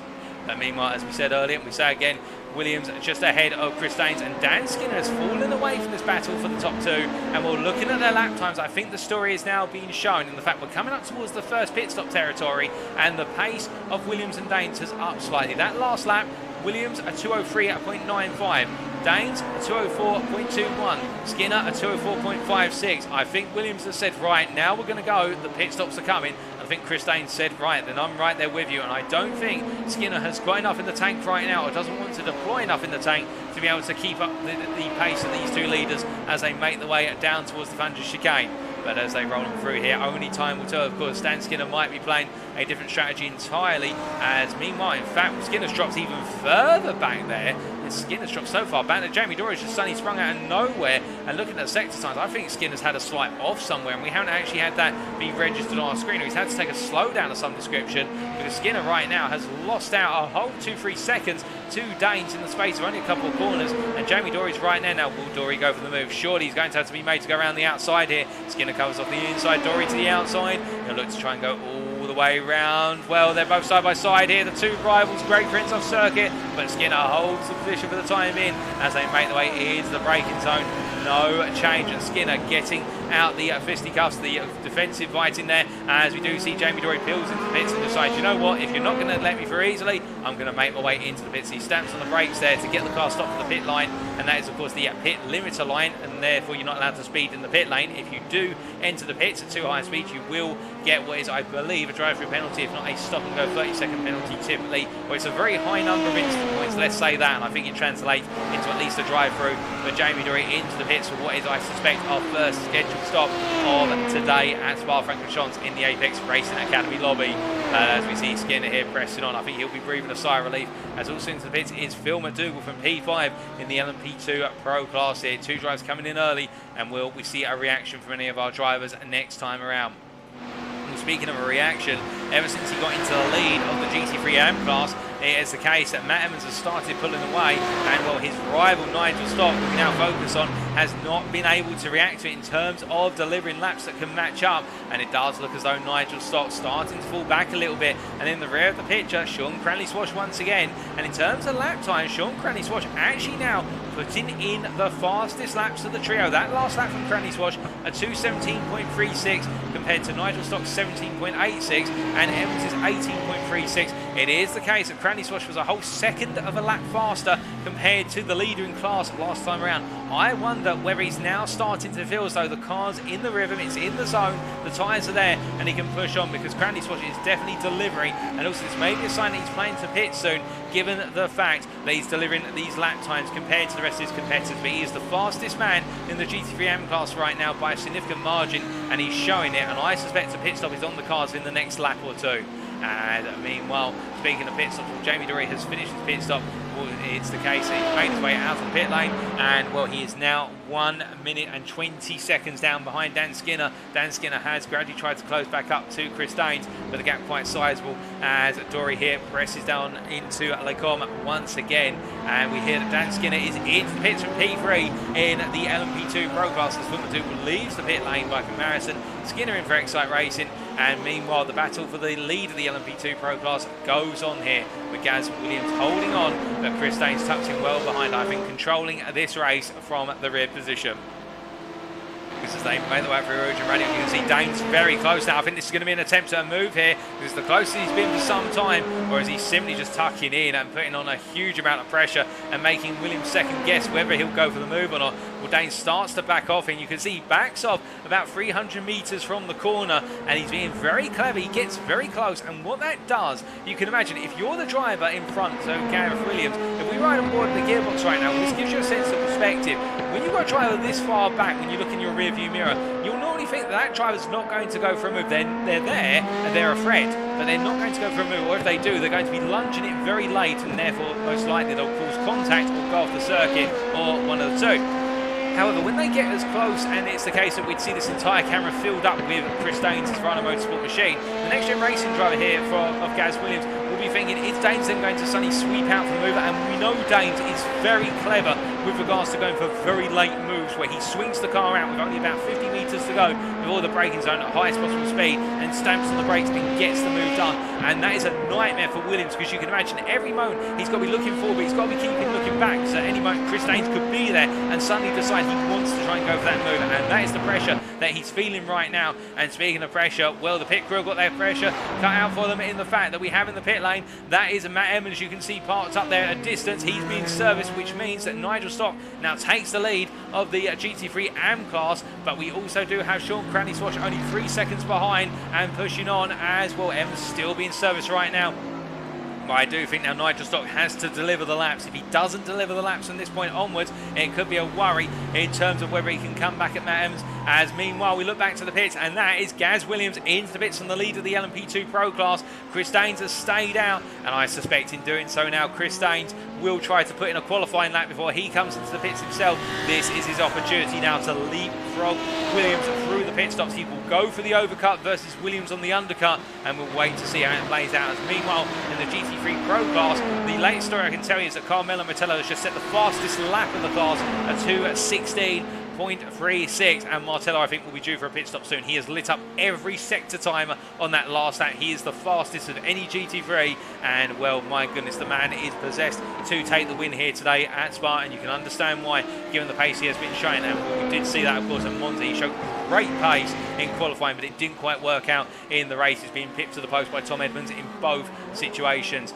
But meanwhile, as Daines rolls the car down through what is resurgence in towards X, Williams still in the pit lane. Peter Herschel also in the pit lane, albeit he's just exiting the pit lane right now. It is the case that Williams is still being serviced. It's a long pit time here. You spend ages driving through the pit lane on the limiter before you get to your pit box, and then you have the car serviced, and then after that it's the case you spend even longer exiting the pit lane until you start making your way up through what is the pit exit that runs through Eau Rouge and Raidillon, albeit off the track.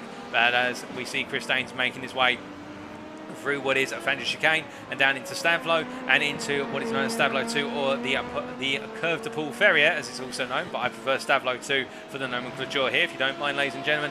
It is the case the Dane is pushing on, and well, Williams leaves the pit lane. He's only leaving it now, and that shows you how long the pit stop is. And will we now see the reaction from Daines? Will he peel on in, or will it be the case that Daines stays out longer, given he was allowed to save so much fuel? As we see there, Williams just comes out ahead of Dory, not by much, and in fact Dory takes Williams.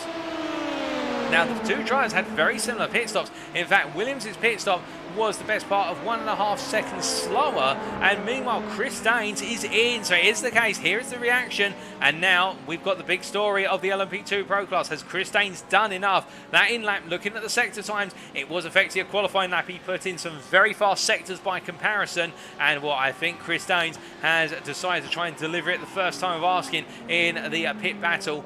we will wait and see. But meanwhile, we do look to our second place man in the GT3 class of Granny Swash here, who is hunting down Nigel Stock. That last lap, he matched Nigel Stock, a 2:17.95 to start, a 2:18.05 for Sean Granny Swash. So only a tenth of a second between the two of them, and that's what you want to be doing here, keeping that pressure as Martello goes even faster in the GT3 Pro class, a 2:16.28 for Martello. He's definitely coming in soon, as Spa-Francorchamps has come into the pits from P4 in the GT3 Pro class. We've got plenty of pit stops occurring right now. We won't be able to see them all on screen. We've got to keep an eye on what's going out on circuit, but we will let you know if there are any jumps or changes of position as Granny Swash continues to push on here. He continues to stay out on circuit. Spa-Francorchamps making his way down the pit lane with a very heavily mangled rear wing there. I think Francorchamps got it wrong somewhere towards the end of his lap. Perhaps he's decided to come in with some damage on the car, but that rear wing definitely a bit wonky compared to how it should be in terms of how flat it should be. Wonky being a very technical term, of course,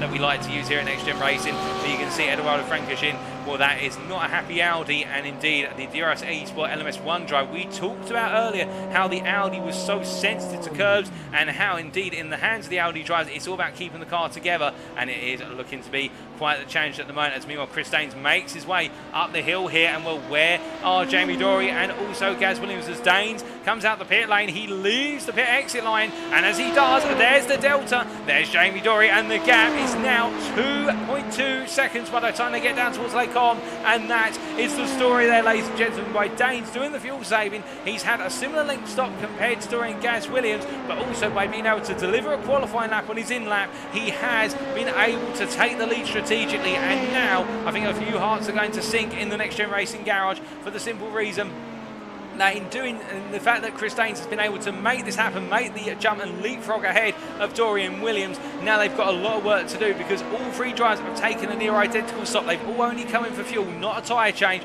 They'll be putting the tyres on at the second stop, and that means now Chris Daines is the one to lose here. The only thing that Chris Daines will have against him, of course, is now he cannot fuel save, but I can imagine the Dane was working on the basis he would leapfrog into the lead and therefore not be able to fuel save behind the driver. So as he makes his way down and around through the Fantasy chicane, he's now got to push if he wants to hold on and not let Dorian Williams get close enough in the tow.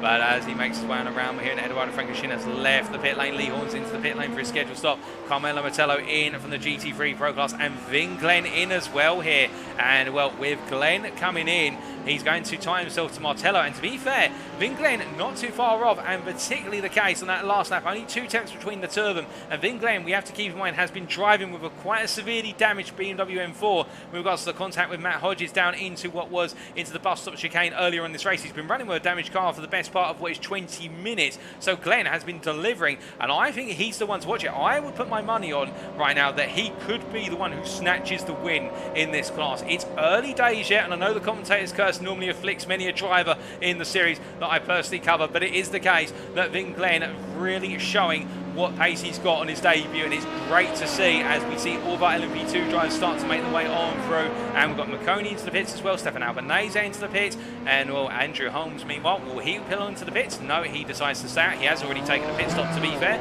so fair play to him, he is allowed to stay on out.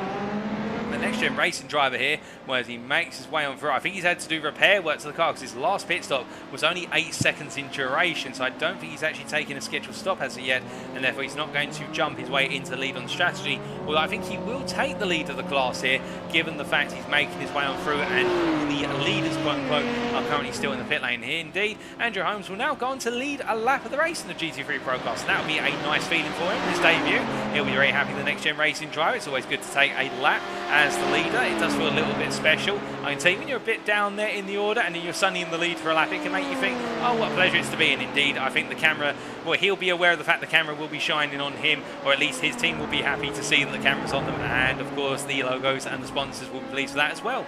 But as he makes his way through, we do look to what's happened in the pit lane, and well, I can tell you the big story in the pit lane is that Vin Glenn right now has taken the lead of what is the effective strategy in the GT3 Pro class, because where are the rest of his opponents? Well, Maurizio Macconi's just left the pit lane, as has Carmelo Martello. However, there is a big point of interest here with regards to Carmelo Martello. He has taken a change of tyres. Martello has made his tyre change already, and I think in doing so, he's decided he's now going to try and manage the tyres to the end of the race. It is a trade-off, of course. If you take the tyres early, it means that your opening stint has to be a very aggressive one, and then your subsequent 2 stints afterwards have to be much more measured and controlled, and Martello will know that.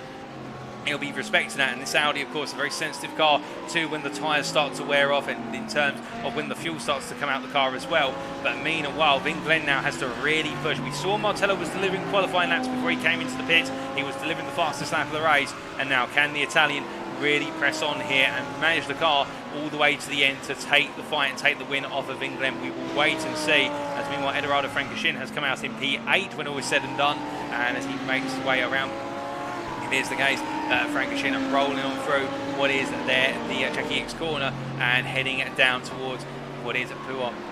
As we can see it there, Darth Vader in the YouTube chat saying, unfortunately, it's all we can do. It's the case that his arm's not healed enough and cannot turn right without being in pain. And that is Scott McLean, who's come into the pits here, ladies and gentlemen. And of course, we have seen Darth Vader a number of times in the YouTube chat saying he's not been able to take part due to injury. And well, it's good to see you, Scott, in terms of making it to the circuit, and completely understandable if that injury is too much. It is a good idea to come into the pits and not overextend your capabilities there, because you don't want to make the injury worse. But we're very happy to have seen you in the Crest Autosport Ferrari today to take to the circuit, and hopefully the arm does continue to heal and we can see you make the full distance at the next Super Endurance and see out the circuit, of course, at Silverstone in what is 2 weeks time. But we will miss seeing you out to the circuit for the remainder of this, but still a very valiant effort there, and I think everybody there in the chat and tuning in will be silently giving you a round of applause right now with regards to seeing you make your way on out. But meanwhile, as we come back to Chris Daines, the Verano Motorsport driver here, 3.2 seconds clear of Jamie Dory. And as he leads right now, he is opening up that advantage to Dory and Williams. The advantage now sitting at what is 3.2. It was previously 2 seconds. And as he makes his way through West left hand there at Blanchimont, would we be expecting that Dory and Williams be doing some fuel saving together? Potentially, but it does look as though all 3 of them made their way down to the breakings over the bus stop chicane. But right now, Jamie Dory actually matching the pace of Williams and extending. Now, what we mean by that in terms of extending is actually opening up the gap slightly, and I think therefore Gaz Williams is getting the stiffer vapour trails at Jamie Dory and getting a bit of a distant tow, and perhaps that's the way they want to work it, run about a second apart and just manage the gap there. But they are definitely matching one another for pace right now, and well, we can see Jamie Dory holding on to that P2 position. But I wonder how much of it is tactics as well as outright pace. There's always that consideration that plays into the race as the drivers make their way on through. But as they do, this is really the closest battle on circuit right now, given the way the pit stops have played on out. But one thing I can also tell you after the pit stops, the same we haven't actually seen or talked about until now, because we've been away for some time, the GT3 AM class. Nigel Stock is now your leader in the class, ahead of Matthew Addy. But do keep in mind, of course, that Matthew Addy has had an early stop. He's out of sequence on his pit stops due to damage he picked up earlier in the race. He's in P2. And it's Matt Evans in P3 here. And as Emmons rolls his way on through, we may be asking at this point, why is it that Emmons is behind Stock given he came into the pits well ahead of Stock? Well, we can tell you from the pit times that Nigel Stock only took on fuel in that first pit stop. Meanwhile, Matt Emmons, by comparison, we believe, took the full tyre change on the Audi. So as a result, he's decided he wants those tyres all the way to the end now, whereas Nigel Stock will need to take the tyre change, and that will cost him time. And speaking of costing a bit of time, we hear that Andrew Holmes is into the pit, and as he makes his way through the pit lane corner version of what is La Source, it is the case of the NXTGEN Racing driver. He led for a couple of laps, and he's come on in. And now your leader in the GT3 Pro class is Matthew Hodges here, the CXR Project Black driver, who had to make that early pit stop due to the damage picked up on the car. He was mandated to come in by the stewards, and it is the case that the CXR Project Black driver leads currently by 13 seconds over Gavin Gardner. But for how long before he has to come in and pit out a sequence? Or is it the case he's found in a way to make that fuel tank go extra long? You never know, to be fair. We did see some drivers in the GT3 class try to pull off a miracle by going extensively long after having to pit early in the feature race at Monza last time out. And I think in particular it was Alistair Kirk who tried to pull off an absolutely ludicrous early stop, because I think he pitted 10 minutes into the 1 hour race and got the fuel tank to last to the 57th minute before he ran out of fuel, and you could see the pace was falling out the car in the last 3 or 4 laps before he came to the pits. He just had to lift and coast everywhere in the end, but it was a very valiant effort. And speaking of Alistair Kirk right now, I can tell you it is the case of Holmes and Foyle in the pits. Alistair Kirk is running down in what is P10 currently, but he will shortly, I do believe, be promoted to what will be P8, as he passes there both Holmes and Foyle as they're currently parked up in the pit. And Alistair Kirk, of course, involved in that major incident earlier on, which saw severe damage to the car. He's had to come in for a fast repair, and as he makes his way now down the Kemmel Straight, he is chasing after Stefan Albanese here as they head on down in towards Lecom in short order.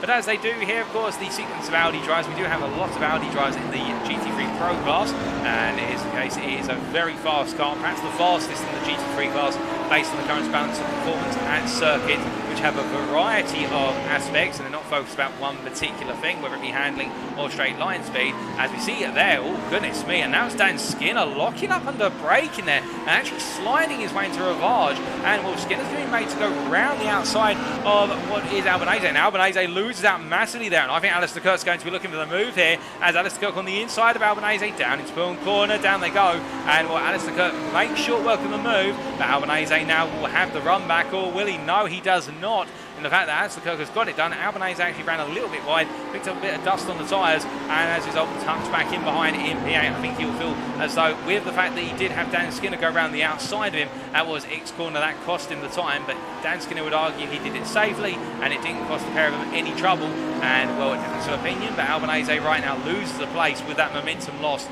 out of X and running down towards Bourne corner.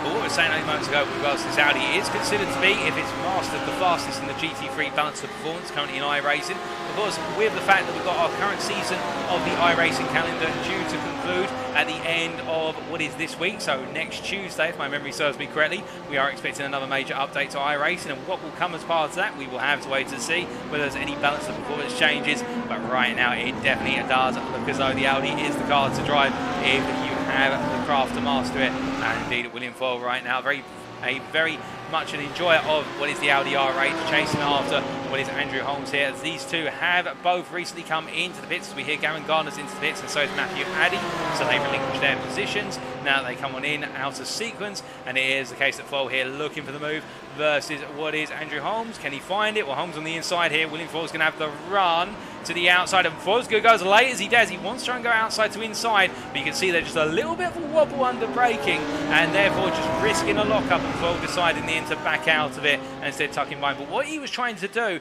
is he was trying to trail off the brakes early and go really deep under braking in towards bus stop, and essentially trail brake his way round the outside of Andrew Holmes. And trail braking, of course, whereby you're essentially on the brake still as you go into the corner apex. Normally you can imagine when you drive a road car going up towards the corner, we brake and then we turn into a corner once we come off the brake, whereas these drivers, what they'll try and do is they'll have the brake on fully under braking into the bus stop chicane, and as they're about to head in towards the apex, as they're about to turn in, they lift off the brake and keep a bit of brake on and turn towards the apex to get the car to slow down or retard, but at the same time turn into the corner. That's what Foyle was trying to do there. He was trying to trail brake his way round the outside, and it wasn't able to work as he tries to find that move for P9, or P8 I should say, in the GT3 Pro class, but no such success at the moment as they roll on through Lecom and head down towards Ravage corner once again. But as they do, we look a little bit further down the order, and we do look to what is, I believe, no, Jordan Pope not out on circuit. Unfortunately, we lost a lot of drivers here. My apologies, ladies and gentlemen. We thought we might have had a return to the circuit of Jordan Pope, but our timing screen just a little bit glitched there. My apologies. But we do look at Lee Horn here, running a bit of a lonely P11 right now, but he has put the tyres on the car. He's decided to go for the tyre change, and as he makes his way down towards what is Lecom, it is the case that running P11 in the class P20 overall, he will be thinking about the latter pit stop being a much shorter one, and can that get him ahead of a good number of drivers? We will have to wait and see.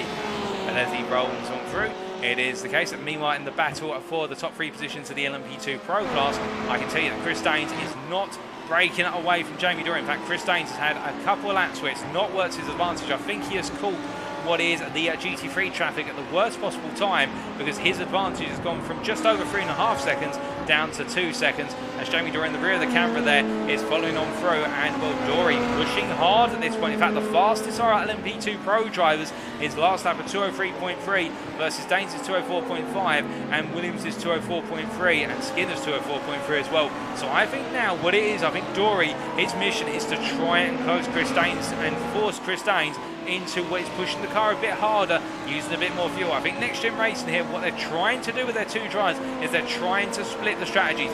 The top 3 are all technically on the same strategy in terms of they all pitted for fuel, and that's all they took on in their first pit stop. But what they're now trying to do, I think Williams is going to focus on preserving the fuel in the car, so saving fuel and trying to get the fuel tank to go 1 or 2 laps longer, so that way he can extend and then go full attack on the final stint of this race. Meanwhile, Jamie Dory, I think, has been given the go-ahead to push a bit harder, and if he can get close enough to Daines to force Daines to push harder, then it takes away Daines' right to have options on his strategy. Does he drive more conservatively to save fuel and extend? It may be the case that Daines is forced to pit 1 or 2 laps earlier than planned, and that is the trade-off, of course, as we do see Matthew Hodges now setting the fastest lap in the GT3 Pro class of a 2:16.24, and well, that is one great lap. Carmelo Metellus 2:16.28 being pipped by 400ths as the racing carries on. But as the drivers make their way on around, we are hearing that it is the case that William Foyle has found his way past Andrew Holmes for P8 in the GT3 Pro class. How's it done? We're taking a look back now. Well, as they made their way here down the Kemmel Straight, we can see William Foyle already peeling out to the inside on the halfway line, and as they make their way under braking, well, Foyle was ahead already. I think Andrew Holmes there not putting up a fight, knowing that Foyle was going to come on through eventually if he had the momentum, and the two of them have traded places there. Andrew Holmes, I think, being sensible and just running to the rhythm here as they make their way up through the Fangio chicane. As they come on through, it is the case that we look from them to a little bit further up in the GT3, particularly at the front of the GT3 Pro class, and that is Matthew Hodges here, the CXR Project Black driver, who of course having made that early pit stop is completely out of sync with regards to the traditional schedule we expect to see. And as we've reached the hour mark, as he makes his way out of Pouhon Corner here, we do have to wonder how Matthew Hodges can get himself back into this race, given the fact that so far all he's done is taken on a light amount of fuel when he made his pit stop, plus also a fast repair. Now, if I was in Matthew Hodges' shoes, I think I've got to try and extend this second stint as much as I can, so that way I can then put on the tyres, the fresh set of tyres for the final stint, have full fuel in the car, and then have the best possible pace I can deliver in the car. It may be the case that I'm not able to go for the win versus the likes of Vin Glenn, Maurizio Marconi or Carmelo Mettello, but I should be in a place where I can definitely contest for the top 5 given the pace that I have. And I think that's what's going through Matthew Hodges' mind right now, is the fact he's got a lot of pace, there's no doubt about that, but he has had a pit stop out of sequence, and that has put him technically a long way down compared to the leaders. And as he makes his way under braking here into the bus stop chicane, this time will we see him peel into the pits? No, he stays out, but he's definitely put it in some very strong laps here. It's Hodges, he makes his way to the timing line, and well, he goes from a 2:16.24 to what is a 2:16.42, so another very strong lap. But meanwhile, we look to Vin Glenn, who's a bit further back by comparison, and as the privateer makes his way under braking here into the bus stop chicane himself, the number 445 driver, as he comes through turns 18 and 19. Well, in terms of his lap times, keep in mind, of course, he only took on fuel in the pits, much like Maurizio Marconi, whereas Carmelo Mettello took the tyres and the fuel. We can see that there from Glenn was a 2:17.13. I think the tyres might be starting to feel a little bit threadbare by comparison with what he could have in the car, and well, we'll have to wait and find out whether that's the case, as Marconi has come to the line, albeit he's got to navigate his way past Matthew Addy there, who's a lap down technically. Marconi by comparison to 2:17.5. Carmelo Mettello, meanwhile, a 2:17.8. Well, now that is very interesting, because we would not expect that from Carmelo Mettello. The fact he's had a slower lap than the driver in front of him. And I think that's a sign that Martello may be worried about preserving the tyres for the duration here. I think he might be worried that the Audi is not going to protect his tyres unless he puts in a lot of protection himself. And given the fact he went to those tyres early, I think it's a sound reason and logical conclusion. But meanwhile, speaking of logic and reason, it is the case that we do have here Gaz Williams hunting down Jamie Dory, and the top 3 in the LMP2 Pro class are inching ever closer. And good point there, Martin Brinkworth in the Facebook chat, saying that a few drivers are getting very close to exceeding their instant point limit, and we may see some drivers having to back the pace off for the simple reason they may be worrying about picking up a drive-through penalty. And a drive-through here, as we have already seen for Lee Horn, cost the best part of at least 30 if not 40 seconds at Spa-Francorchamps, and it is a painful experience. I can tell you, it puts you out the running effectively. That is not necessarily a whole pit stop. A pit stop around here, you're going to take in tyres and fuel, is worth about what is about a minute 20, but it is the case that our drivers will be feeling the pain with regards to each and every time they get closer and closer to that drive-through, as we're hearing that Sean Cranny-Swash has found his way past Stefan Albanese for track position in the GT3 pack, but not class position. But meanwhile, Gaz Williams closing up to the back of Doria as we see Daines here a little bit caught up behind the traffic of what is Matthew Hodges, the GT3 Pro leader, who's done nothing wrong, and Daines, to be fair, respects that. He knows at the end of the day they're both racing and he has to be the patient one. That's what multi-class is all about. It's about being patient behind other drivers, and as they roll their way through the Saws here, well, Gaz Williams, I think now it's the case he's up in the wick. The patience has burnt out a little bit, and that last lap tells the story. A 2:03.35 for Williams, Jamie Doria 2:03.58, Chris Daines at 2:03.39.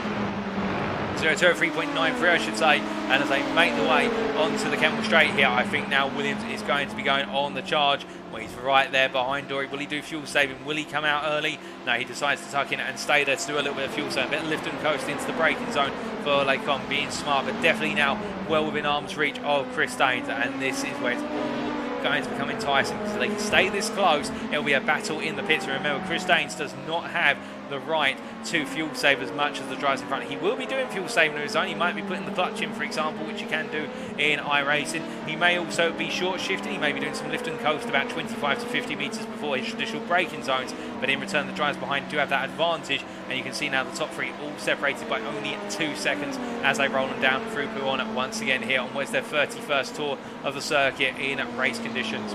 But as we look from them, we do look to Nigel Stock, our leader in the GT3 class, and right now only 21 seconds ahead of Matt Emmons, with Sean Cranny-Swash only a further 3.6 seconds back. And I can tell you that Emmons is flying right now in terms of relative pace, but of course the problem for him is that Sean Cranny-Swash also took the strategy of deciding to take the tyres early. So right now Emmons and Cranny-Swash will be exchanging lap times if it's going out of style, and they'll be hunting down Nigel Stock. Keeping in mind, of course, that when they all come into the pit, the time required, we should say, to take on the fuel is approximately somewhere around 33 to 35 seconds. To take on what is fuel and the tyres, it's around a minute. So you can imagine that Nigel Stock would ideally like that gap between himself and Emmons to be around the 30-second mark to give himself a fighting chance of staying ahead. But the converse will be that it will be Stock who is on the freshest of tyres come the end of the race, and he'll be able to push a lot harder. Plus also fuel will be wearing out the car. The track will have the maximum possible rubber available, given the fact that we've got rubber being laid down each and every lap driver does around here, and therefore it'll be interesting to see how it plays out into the pits. And now this is perhaps the most interesting conundrum of them all for a GT3 driver, Matthew Hodges. He's made one stop already. This is his second stop. They have to make 2 mandatory stops. He's pitted at the point of what is 1 hour and 5 minutes. So by the time he leaves the pit lane, it'll be about 1 hour and 7 minutes. Can he make this his final stop? He will drop behind what is Vin Glenn, who comes on through here very shortly to take the lead of the GT3 Pro class. But can Matthew Hodges now get to the end of the race after this pit stop? I think some of you will be saying in the chat right now, no he can't. Others will be saying yes he can. I'm going to put my money on Matthew Hodges will try to do so, as Vin Glenn goes through to take the lead of the GT3 Pro class and makes his way onto Eau Rouge and Raidillon once again, with Maurizio Macconi not too far behind, and Macconi at the moment 7.8, well, in fact a bit further or closer. No, in fact we got our time screens updated there. 9 seconds back is Macconi, and then Carmelo Martello only a further 5 seconds behind. And the thing with Martello, of course, is he's on the fresher tyres right now, and those tyres will need to be protected for the remainder of this race, whereas his opponents will be going into the fresher compound, but they will come out behind him after the pit stops are complete, and that's what Martello will be worried about as he runs a little bit off the road there at what is onto the Kemmel Straight. In fact, that was just, I think, a bit of an idle pull the car to the left moment, and as he makes his way in towards Lecom, the DRS Esports LMS1 driver here has this in his hand in terms of if he's able to keep this pace up, he will have a clear lead once the pit stops are done. And the return will be, can he hold on to that lead when the Audi really starts to become low on fuel, and those tyres, particularly those rear tyres, start to take a beating, and he's got to expect them to work hard as he rolls his way on down and around. But we will wait and find out. As meanwhile we can see here, if you wanted close racing action, you've got it now in the LMP2 Pro class, because Chris Daines, the leader, as he goes across the timeline, he is only, 9/10 of a second ahead of Jamie Doria and Gaz Williams, as all three of them roll their way through La Source. They've got a bit of traffic in front of them. That is Holmes in the GT3 Pro class, with William Fault ahead of him as they make the way. You can see Daines here flashing his lights, trying to get the message through to Holmes to stay clear, and that's going to be critical to Daines for the simple reason he's got past the traffic before the very tricky Eau Rouge Raidillon complex. But meanwhile, Jamie Doria there, he seems to have timed it to perfection as well, as that's Matthew Hodges who has to squirm middle to centre to right to left of road, and as they make the way down what is the Kemmel Straight and in towards Lake Combe, all three of the LMP2 drivers making their way safely through, but Gaz Williams getting caught up behind William Foyle. He'll lose a little bit of momentum here coming through turns 6 and 7. It'll cost him about half a second in all as they make the way down towards the braking zone for Rivage. And as they do, now the challenge will be, can Jamie Doria put that pressure on Chris Daines and inch ever closer as they make the way down towards what is X and subsequently Pouhon Corner. As they do, we will wait and find out. And as it is the case, they roll them through here. No major changes in places, but definitely an intensification of the battling up front. As they make their way down and around, I can tell you that whilst all this is happening, Matthew Hodges here has found his way into this P8 position, but it is the case after his pit stop he has what is Andrew Holmes looking for the move on the inside into Bunge's chicane, and Andrew Holmes was not going to let that go without a fight. He was going to try and get his nose there, and I think it was the case that Hodges squeezed him and then realised that if he was going to squeeze him anymore, there was only going to be contact, and then he opened the steering. But Andrew Holmes in return, I think, sensibly backed out there because he was going to simply straight line under braking, given how tight he was to the apex. There's only going to be understeer in that BMW M4, and as they make their way down at the back straight here out towards Blanchimont Corner in this battle for P8 in the GT3 Pro class, of course, from Matthew Hodges, it's so much more right now. He's essentially trying to stay ahead in his battle for the top 5. It is the case that Andrew Holmes is going racing, and the next-gen racing driver wants a piece of that Ferrari as they make the way down to the braking zone into the bus stop chicane. But you can see here that Matthew Hodges goes a bit deep. He has to cover off the centre road and park it on apex through 19. He does so, and Andrew Holmes is not able to come on through, as we can see the acceleration on the Ferrari enough to keep the BMW at bay. But as they go up through the gearbox, this is where the BMW gets a bit stronger. It's faster on the straights by comparison, and as they roll their way through the Source, both drivers there taking a very tight run to the wall, just missing the wall by a hair's width. And now I think it's the case that Matthew Hodges is feeling safe as they head on through towards Eau Rouge and Raidillon once again.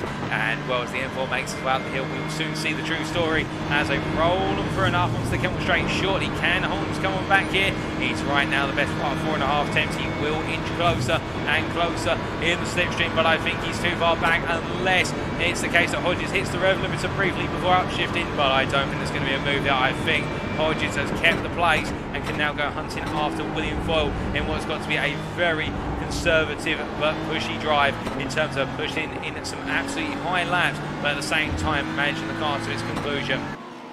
As they make their way down in towards Rivage, you can see it there, Dan Skinner flashing his lights where Andrew Holmes seems incoming, but Matthew Hodges stays on the racing line there, and as they make their way into X, you can see Skinner coming on the inside, and Holmes has to open the steering at the last minute. That was very nip and tuck there, and well, as they make their way through, Hodges having a bit of a moment where I think he's had to worry with regards to what was going to be on his inside. It was an LMP2 in the form of the Excite racing machine piloted by Dan Skinner, but that could have been so far worse if Hodges had not been aware of that right at the last little moment as they make the way on through. But definitely it is the case a number of drivers really now starting to push on in the respective race campaigns, and we can see, oh goodness me, and well, William Foyle not seeing Dan Skinner there at all, and well, Dan Skinner getting knocked to the grass, having to back out as they make the way through Stavelot 2. I think Skinner might have a few swear words under his helmet there, which he'll be keeping to himself, of course. We won't be hearing them, but I'm not happy with that. I don't think Dan Skinner, that could have been a nightmare for him.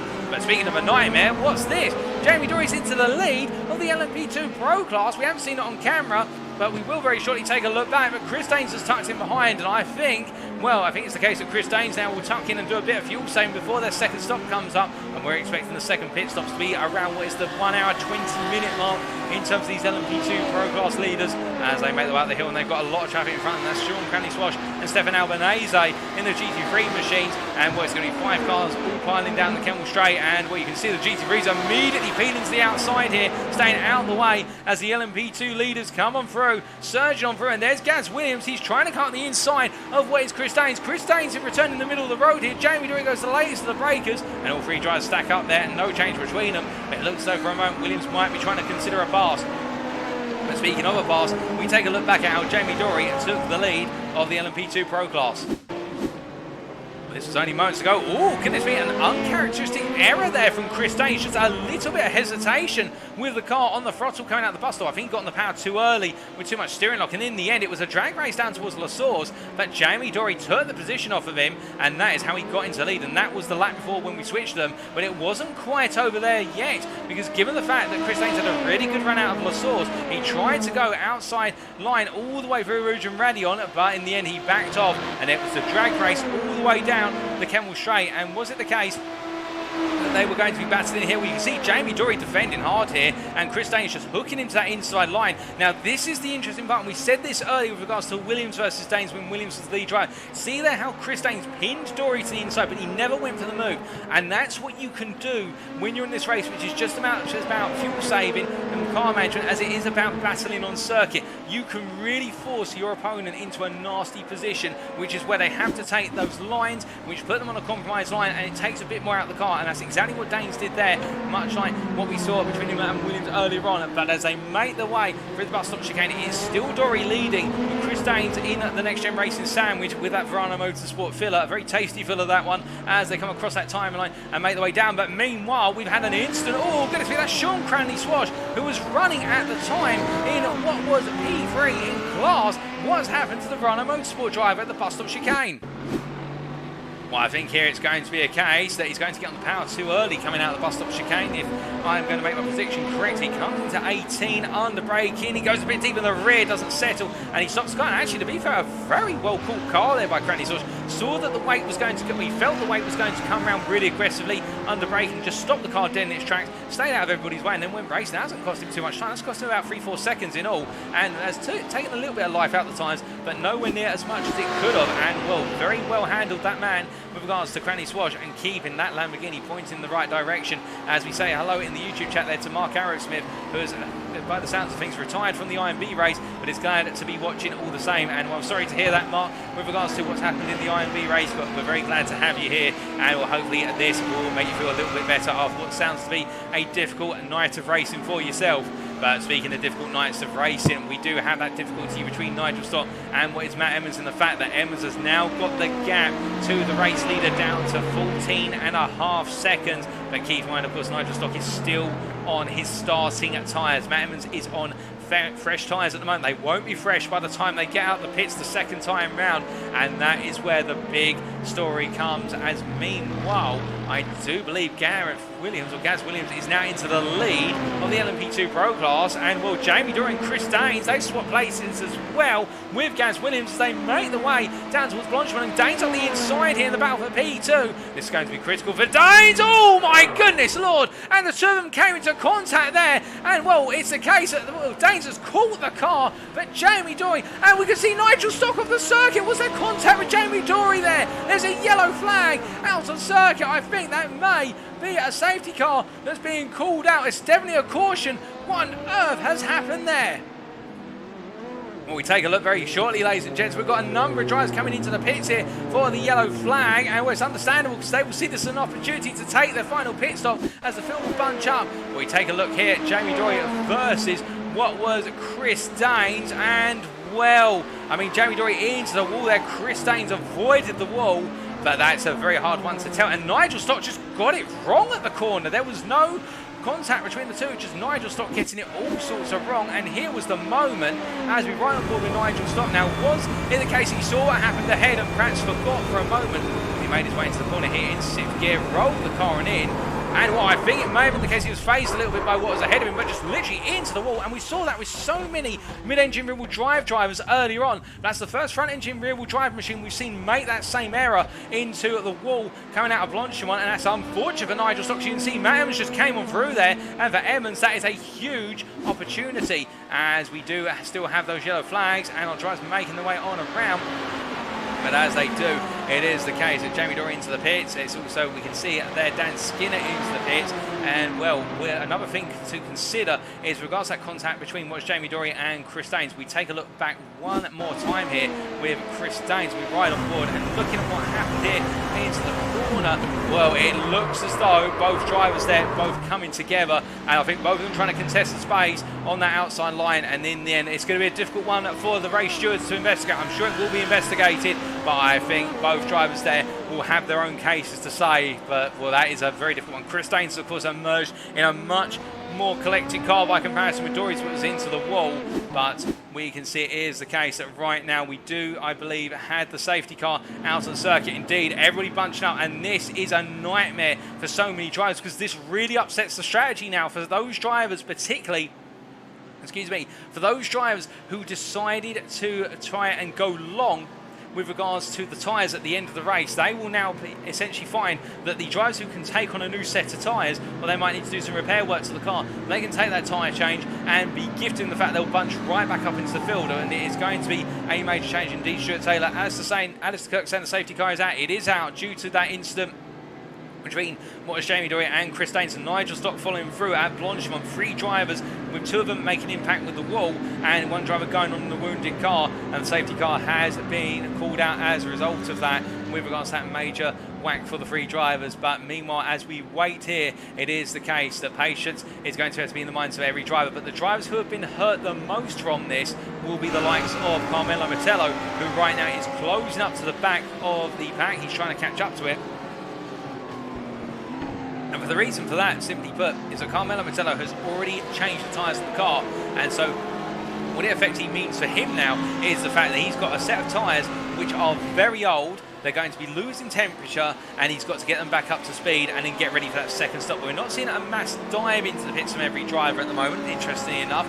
We will be seeing some dives, but also for some drivers, such as Nigel Stock, who's had to come into the pits and do a fast repair and also put the fuel in the car, keeping in mind, of course, that Nigel Stock, excuse me, did not change those tyres. Will Stock have another pit stop to take?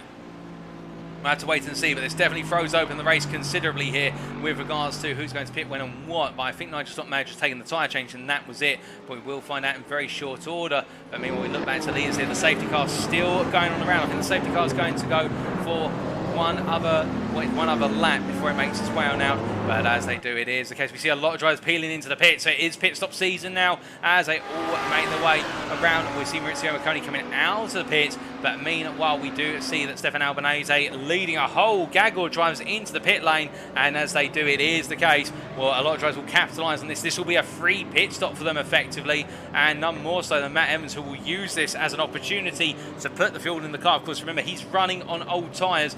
Now it's the case he took tyres at his first pit stop, so he will have a set of tyres that's seen a lot of distance, and whilst it will shrink the distance of the race, they've still got to go with the safety car. He will need to get them back up to temperature, and they may take a bit more time, but this really does open up proceedings, and it's going to be a challenge. Now, will we see anybody who's already done a second stop make a third stop potentially in order to cover things off? Matthew Hodges, well, no, he's deciding to stay on out here, so I think Hodges feels that given the fact that he's already made 2 stops, he had to make that very early stop, of course, because of the damage he picked up when he made that contact with Vin Glenn, who is the leader of the GT3 Pro class. I think Hodges will feel he can now go to the end, and comfortably to the end, in the CXR Project Black Ferrari. We'll wait to see, but this has definitely opened up the race, and we see behind it, and in fact Vin Glenn is a lap ahead of the vast majority of what is the GT3 Pro field. But the problem for Vin Glenn is the fact that he's still got to make a second stop with everybody else around him, or most of everybody else around him, minus what is there by the looks of things, Spa-Francorchamps having stops as well. But it is the case, as we see out there from K-Teams in the Facebook chat. Is the safety car AI tonight, or do we have a real driver who just waited to drive? We have a AI safety car today. We do not have anybody behind the steering wheel of the safety car, unfortunately. We don't have Gaz Williams driving it, of course, because he's racing in this race. He's currently the leader of the race, but with everything that plays out in the pit stops. And I must admit, Stuart, with regards to your comment, with regards to, I don't understand why the safety car is out when other races have seen worse crashes and no safety cars have come out. Unfortunately, I'm not 100% sure on that myself. And we can see it there, what is it, Gumball HS73 in the YouTube chat saying, how has Dan Skinner done this race?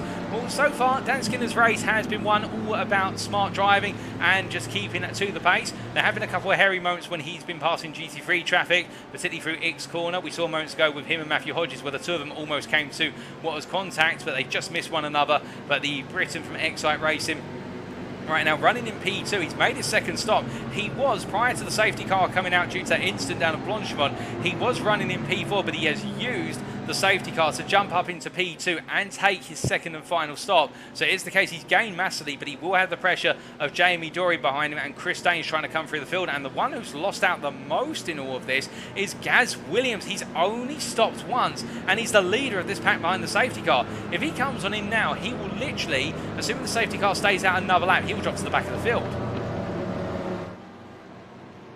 But as they make their way on through, it is a situation as we do, I think, see the lights come off from the safety car. So I think it will be in this lap. And we do have, I think, some drivers still making their way around on circuit. We do have a driver in P4. That's Spa-Francorchamps still being serviced. He's making his way out the pit lane. So a number of drivers are actually going to be very severely hurt by this safety car.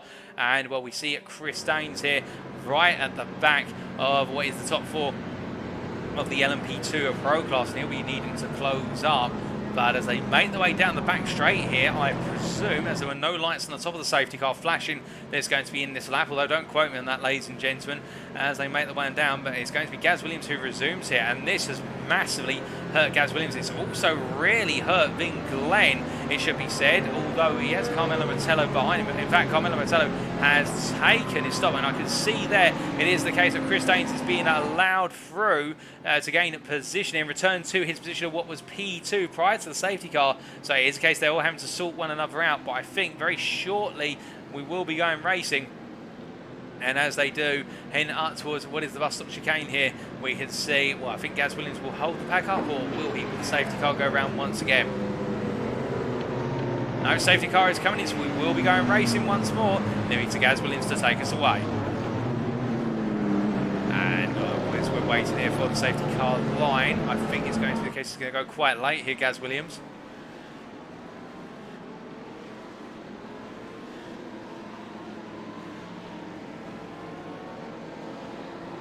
I think we are mandated to wait until we get around to the endurance start to finish straight before we can have the resumption of the race here.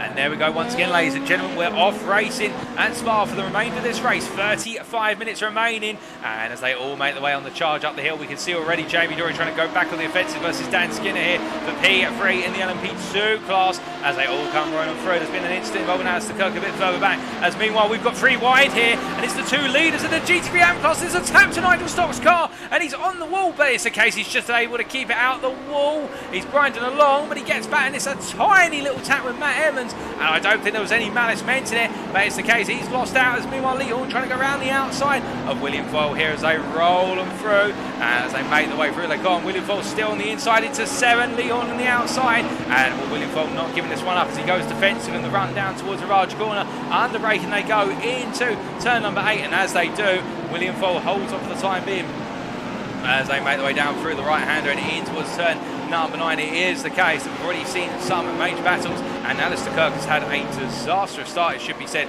to what is this restarted race, and we'll be taking a look back at what happens at Alistair Kirk. Well, it is the case, whatever's happened to Alistair Kirk, he's been in the wall. We take a look back a little bit further. I think as we've resumed racing, so we're going to see he's going to be looking for the move versus Nigel Stock here as they make the way on through and up into Eau Rouge and Raidillon. And it's, well, is that contact?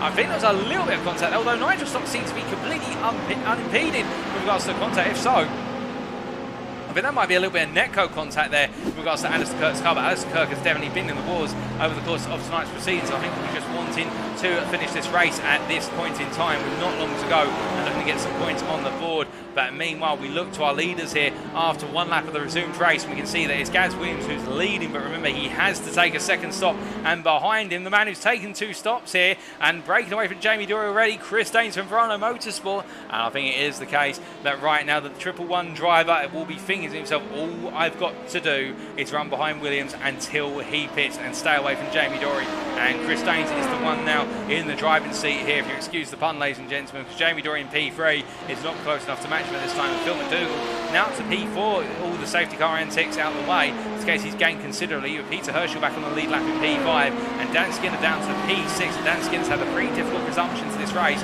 with a major off-track on the previous lap, and as he makes his way up into Eau Rouge and Raidillon this time, he passes Sean Cranley Swash. And I can tell you now that Sean Cranley Swash has actually taken the lead of the GT3 AM class, but there's another problem. He has not taken his second pit stop, and as a result that means that right now he's going to be thinking to himself, I need another pit stop, and where's that going to put me? Well, I'm sorry to say for Sean Cranley Swash, that will put him at the back of the class when they all come out the pits, the 4 remaining GT3 AM drivers in this race. As we can see, it is the case that right now Andrew Hamilton passing him and trying to break away in P6 in the GT3 Pro class. As they make the way down into the braking zone here, the turn at number 8, we see William Ford a bit further back in the camera, making his way up the inside here of Matthew Addy. William Ford, in fact, has had to battle his way alongside what is Carmelo Mettello, which chasing after Mettello, and he's had to battle his way past Mauricio Macconi. But keep in mind, Mettello and Macconi are a lap ahead in the GT3 Pro class, and they're your leaders, if you will. But as they make the way on down in through Huon Corner, it is the case rolling on down. Where is Matt Evans, I hear you ask, because he drops a long way down the order.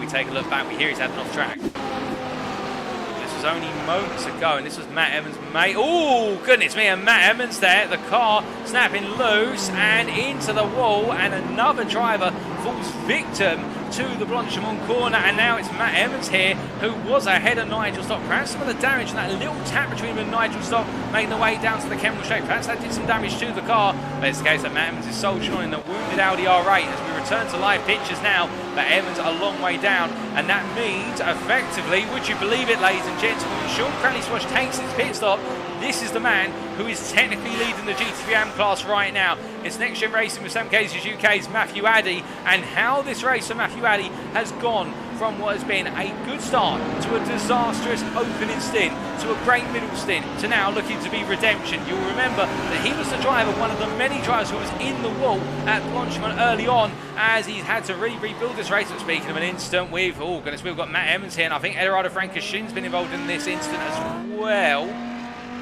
Although I'd say that, I think no, they haven't been involved in the same incident. I think they've both got it wrong separately. We take a look back at what's happened here. This is Francorchamps only a moment ago. The DRS Esport LMS1 driver coming through Fanger's chicane on the exit, goes a bit wide on understeer, and as he rejoins the tarmac, yet there was no grip available. The car's quickly hooked up on the front wheels and will into the wall. But meanwhile, we look back to those live pictures, and what about Matt Evans, I hear you ask? Well, he's had another moment. He's going very jaggedly up through Eau Rouge and Raidillon. It has gone from great to disastrous here for the British driver as he makes his way down the Kemmel Straight. This is the corner where it went wrong only moments ago. He didn't make the mistake of Blanchimont. He came down to the bus stop chicane and under braking. Did the rear of the car come round on him?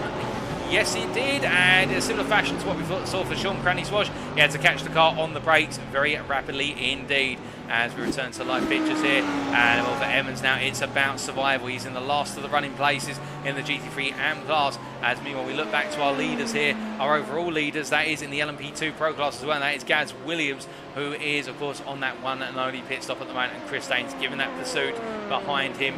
2.3 seconds is the gap as they roll them through the bus stop chicane. Now, as they do, meanwhile, it is the case that everything's starting to space out to a degree with regards to the restarted pack. But I can tell you that one driver who's really pushing on right now, and he wants to try and retake the lead of the class, the effective lead, when Sean Cranley Swash comes in for his second stop, and that is Nigel Stock here chasing after Matthew Addy. And Matthew Addy's just had it off track, to be fair, so Nigel Stock really in the attacking position right now as we ride on board here with the Crystal supported Apex Tracks driver, building that momentum. And well, I don't think Addy's got a response here. We know the Lamborghinis have been slow on the straight, and as they make the way in towards Blanchimont corner, they're side by side as they head on through, but Nigel Stock's got well ahead. Matthew Addy backs off here and tucks in behind the Mercedes driver. I don't think he feels there's anything he can do other than tuck in and pray to hold on to the slipstream as they make the way down towards the bus stop chicane. Whereas they make the way on down here, it is the case that Nigel Stock holding on to that P2 position. Matthew Addy will stay with him though. We know Addy's not going to give up without a fight. As they make the way down the start-finish straight here, Addy's got to really try and hold on and be within 2 to 3 tenths on the exit of what is Raidillon in order to be able to go for the move into Le Con, because that Mercedes is so strong in these traction zones, and particularly down the straights, the long straight, is just able to open up an advantage. You can see it already as they make their way up to speed in the run through turns 2, 3 shortly, how much the gap has opened up between the two of them as they roll uphill, the left into right, into left, and as they do it, well, Matthew Addy staying right there with him. He is 2.5 tenths. That's the striking distance he needs to be in as they make way down the straight, and as they head up towards where's Lecom here. Stop, puts the car in the middle of the road. He makes Addy go to the outside. Will Addy fully commit under braking to the outside? He does. Matthew Addy goes all the way round, and I think Matthew Addy is going to have it done outside to inside, and Matthew Addy is back into P2 in the GT3 AM class, and what we believe is the effective lead with only now 28 minutes plus the final lap on the clock. And as he makes his way on down, will it be a back and forth between these two for a sizable period of time? Well, Addy will not want it to be that way, but he can't afford to make any more mistakes. He makes one more mistake and Stop will capitalise and run away with things. There's no doubt about that. As meanwhile into the pits, looking out my commentary box window, it is Gaz Williams to take his second stop, and this is the pit stop he was dreading, of course, the one he didn't want to have to take, but it's released when it's Chris Daines into the lead of the class. And as he makes his way here down what is the straight up towards Eau Rouge and Raidillon, Chris Daines now can run off into the distance if he so desires, and if he's got the pace to do so, with Jamie Dory meanwhile in P2 giving pursuit at the pace that Chris Daines is showing. He's just gone the fastest lap of anybody in the LMP Pro class, a 2:02.88 compared to Jamie Dory's 2:03.29, and I think that is the story said there and done, unless Daines makes an error. Phil McDougall not too far behind, 2.5 seconds back in P3. And there's Peter Herschel in P4 here for Runner Motorsport. And then we do have Dan Skinner running in P5 with Gaz Williams dropping all the way to the back of this pack due to the safety car. It has not worked out for Gaz Williams whatsoever. And that does happen indeed with safety cars where they come at the worst possible time. Sometimes they come at the best possible time. But today it is quite the opposite for Gaz Williams. As meanwhile, Sean Cranley-Swash, well, I think we might be seeing a pit stop from him soon. His second stop. He does have to take one. The Verano Motorsport driver here from the United Kingdom setting the fastest lap in the GT3 AM class of a 2:17.0 dead. And well, the Verano Motorsport driver here, he has got an advantage of 11 seconds over Matthew Addy. It's not going to be anywhere near enough for him to be able to stay ahead by the time he exits the pit. Keeping in mind, he only has to put fuel in the car, and I think he's decided to do so given the fact the Lamborghini does not have the outright pace on the straight. So I think he decided to make the tyre change early so he can try and make up time on fresh tyres, but he will take the fuel on and he will try to push on to the very end. And I think he'll be hoping that Matthew Addy and Nigel Stock continue to battle as Addy puts the car in the middle of the road here in the run down the Kemmel Straight to defend versus Nigel Stock, and you can see how menacing that Mercedes looks as they make their way into the braking zone. As they roll their way on through here, it is the case that Nigel Stock closes, but Matthew Addy through this second portion of the circuit, really the most technical part, extending from what is Lecom all the way down to Stavelot 2. And that's where Matthew Addy can open the gap up because there's less focus on the straights and more about direction change and handling and average apex speed, and that's where Matthew Addy in the Lamborghini Huracan Evo is able to gain, as you see already, to open that gap up by 2 tenths through what is the sequence of Lecom down through X, and now as they make their way into the corner, he'll again open things up a little bit more here with the handling advantage that Lamborghini has as they roll their way on down and head in towards what is the Francis chicane. It is the case that Matthew Addy right now feeling that pressure, and Matt Emmons is only 6 seconds behind, would you believe it, in a very heavily wounded Audi ARA, and he's trying to close up on this battle. And to be fair, if Addy and Stock battle one another for the remainder of this race, there's no reason why Emmons cannot be in that battle, but he must be tiptoeing in that car right now. And on top of that as well, Cranley-Swash, the more they battle before Cranley-Swash pits, it depends on how long his pit stop's going to be. But if we take the prediction in terms of those pit stop times, it may be the case that Cranley-Swash could find himself creeping into this battle, but I think it's a long shot. I think he'll be more settling for P4 at this rate, but we will wait and find out in due course. As our drivers continue to make their way on through, it is the case that right now we do look from what is Matt Emmons all the way up to Stefan Albanese, and Albanese there on the exit of what is the bus stop chicane going on to another lap. I think it's had a spin there. Oh, he's off the racing line now, but he will not going to have that. What on earth has happened to Stefan Albanese? Making his way here under braking. He was in P8 in the GT3 Pro class, went very deep, and as he came through the second part of bus stop, there was a tap on the rear by looks of things from William Ford that just sent the car around. I think Albanese will not be too pleased with that one. And I think William Ford would argue he had nowhere to go other than to the back of Albanese. In that Albanese was going through the corner so slowly, but I think the stewards will deal with that one. I think they will be feeding into their case of shut and close with regards to Albanese being turned around. But we will wait and find out post-race. As meanwhile, trying to get back into the race for P6 is Gavin Gardner here, running P7 in the GT3 Pro class, and he's chasing down Andrew Holmes, who's just ahead of him, and the two rolling their way down through Rivage right now. And as they do, it is the case that Gavin Gardner, well, he hasn't really been too much in this race in terms of really caught too much camera time or anything on those lines. It's been one of those cases, it's been a relatively quiet race for the Briton as he makes his way down to Pulon Corner, and a reflection, I think, of Spa in general for him. It's just not been a round that's hooked up, but it is the case he's still competing. But remembering he did have to make that third pit stop, i.e. that initial pit stop where he had the damage to the car, and so it has cost him dear time in what could have been a race where he was battling for effectively all the way up towards the lead potentially. But do keep in mind that it is the case he is a lap down almost on the leaders in the class. But in fact, once he passes Holmes, if he does find a way past, he's then got a 1.6 second gap to Matthew Hodges, and then it's a 4 second gap to Francochamps, and then P4 Francochamps is 52 seconds down on Glenn, who's in P3. And speaking of Glenn, on his debut, well, he has taken that second pit stop. He did it off camera, but he's taken it. And Carmelo Metella and Maurizio Marconi have been released through. But Glenn right now running P3, and I think this is going to be the best he can achieve tonight, unless there's anything exceptional that happens before the final curtain, such an unexpected pit stop off from Martello and Marconi. But right now, the German driver in his debut, I think he will feel as though he had the pace to win this. And if it were not for the safety car and the fact he hadn't taken his second stop, he would be one on course to be on that top step of the podium. But he can take a lot of inspiration from this in his debut. It was the case he was very excited. When I heard he turned up down in the paddock earlier this week and started practicing out on the circuit with the other drivers, he was full of excitement, and indeed the youngster from Germany really enjoying this race. And I must say as well, that is quite the snazzy looking livery. It looks very menacing on the front, the combination of the white, black and the orange red on the front bumper. But as he makes his way right now down towards what is Vantage Chicane here, it is the case that he will be looking at P3 and thinking it's going to be a good day at the office. And speaking of a good day at the office, well, right now Matthew Addy holding on to the lead as he looks to try and find his way past Stefan Albanese, but he can't do so. And in fact, you can see that Nigel Stock very close behind. Now will Stock come on through? I think Matthew Addy's lost a lot of momentum in the run through Eau Rouge and Raidillon, and as they make their way down towards the braking zone towards Lake Com, you can see Nigel Stock's going to dare to go around the outside, and Albanese there is going to peel over onto the racing line, and this is getting a little bit of a mess for all three drivers here as they make their way on through. And I think Nigel Stock waited to make the move around the outside there. And in fact, he has to relinquish to what is the second place driver in the GT3 Pro class, who's a lap ahead, and that's Maurizio Marconi. I mean, what was looking to be a move around the outside into Lake Com for Nigel Stock and Matthew Addy turned out, I think he had to lift off and heavily apply the brake to make sure he didn't tap the back of Stefan Albanese. And well, right now, I think Nigel Stock will be thinking to himself, right, I've got it all to do once again. As Marconi there with a bit of a mangled rear wing on the back of that Audi running P2 in the GT3 Pro class. And I think it's the case he's had a bit of an off and perhaps made contact with a wall somewhere. And Marconi now trying to nurse the car that's wounded home to the finish with only 40 minutes to go by the time they make their way through Stavlo 1 and Stavlo 2. But anything can still happen in 20 minutes remaining as they make their way through the chicane here and in to the aforementioned corners.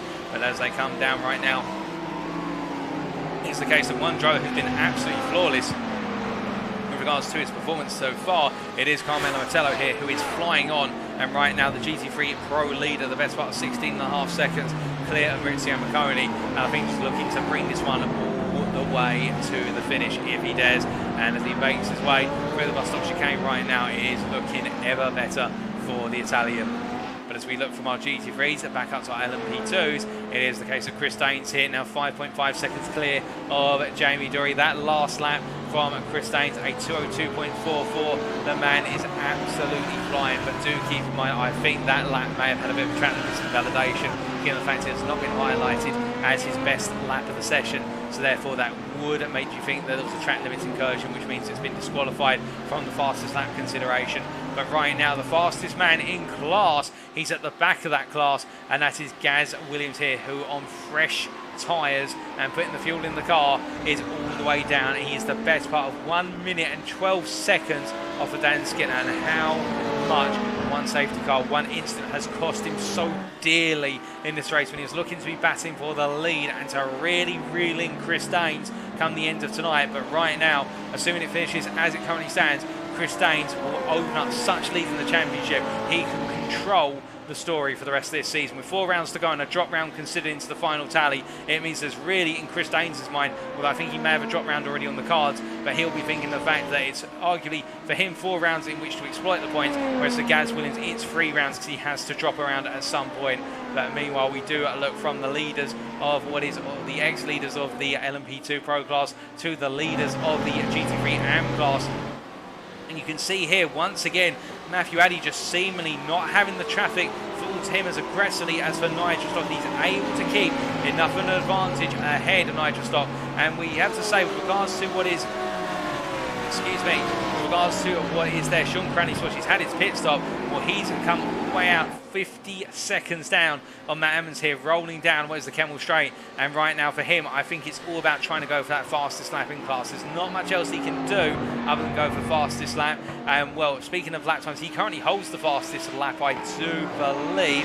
Yes, he does. So it's really an exercise right now in practice and just seeing if he can pick up points should a driver retire between now and the end, or if there is another unexpected safety car. But we will wait and see. But we look from him to what is Peter Herschel here, who is up into P3. I think Jamie Dory's had an off track somewhere. It's the case that Jamie Dory's had something go very wrong. In fact, I think we can find out what's happened. And there's contact with Matt Emmons making his way out of the X. That's unsettled the car for Jamie Dory, and it's a skid across the wall.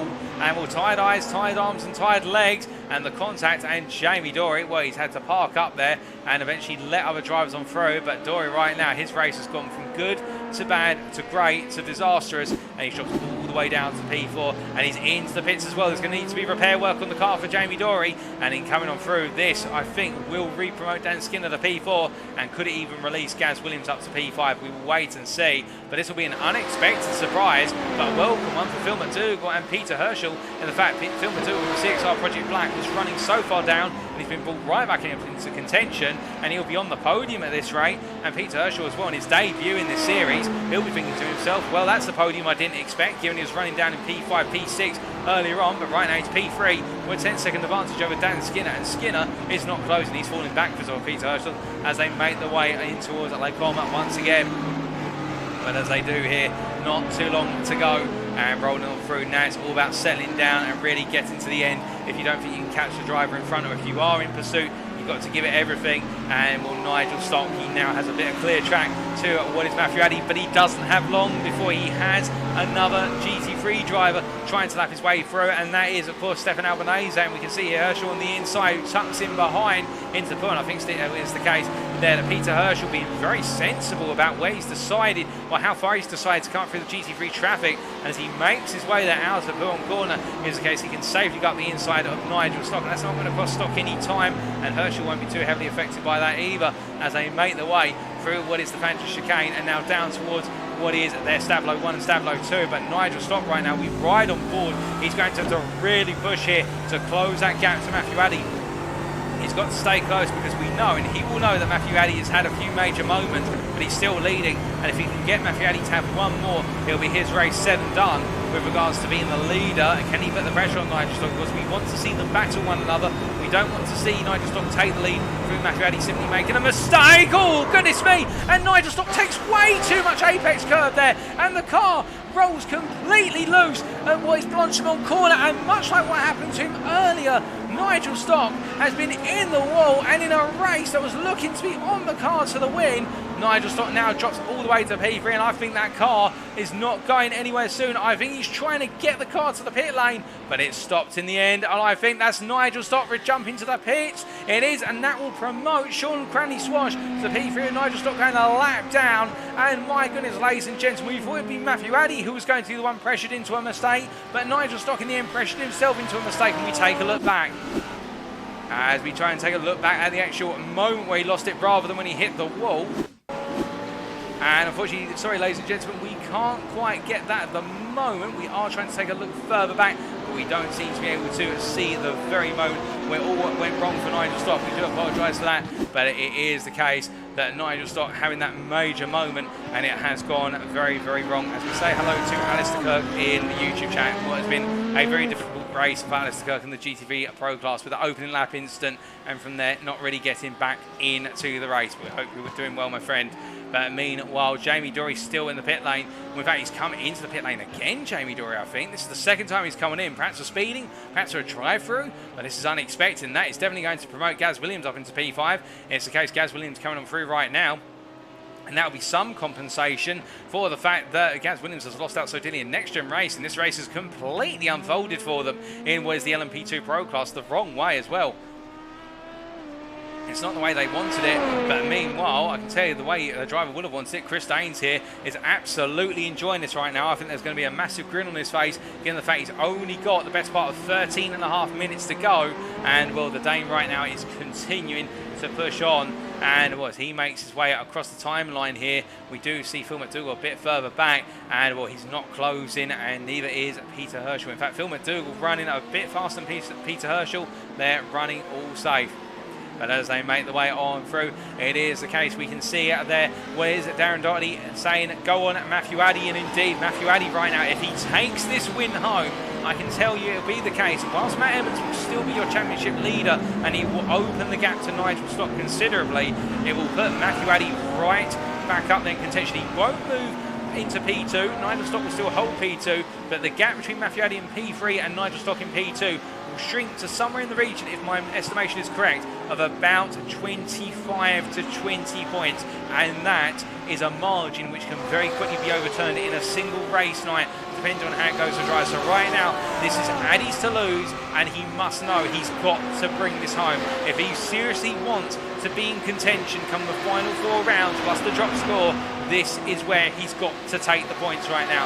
In terms of that fastest lap in class, that's in Sean Cranley Swash's hands at 2:17.0. I can't foresee Matthew Addy or anybody beating that now unless they come into the pits to put on a fresh pair of tyres, but they would see position. But what you can see here is that Addy tucked in behind Stefan Albanese, and he does of course have the question of Matt Evans here, who right now is running a little bit faster than Matthew Addy in the wounded Audi R8. Can Evans upset the party? Now of course these two are teammates, and we have seen every time they have normally come close to one another on the circuit. I hate to say this, ladies and gents, but you know where I'm going with this. We have seen the two of them make contact with one another, and normally one driver has come off worse, where alternatively both of them have picked up major damage.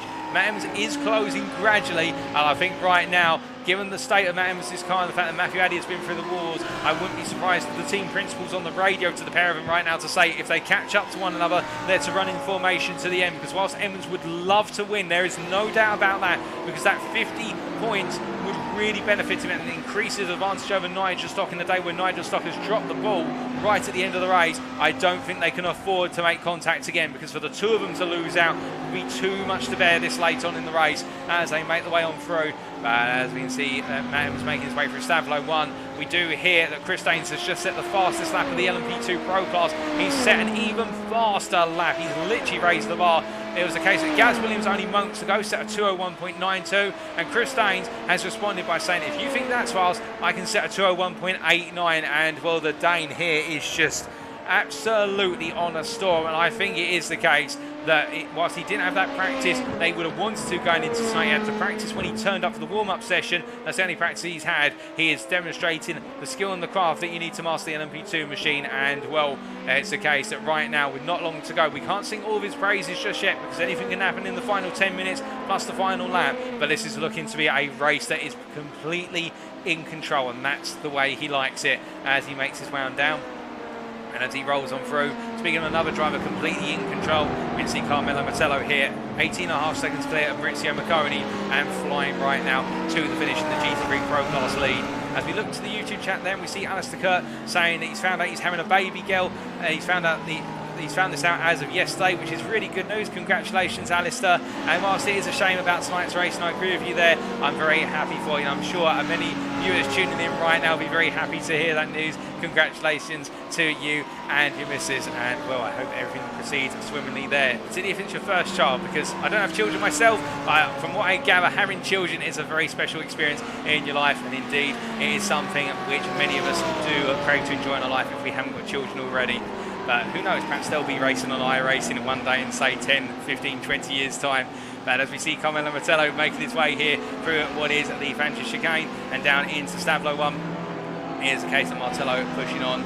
and rolling on through what is there through the Stavlo corners, as we see Katie into the Facebook chat saying congratulations to Alistair, which is very sweet, and indeed I'm sure those congratulations will extend on through.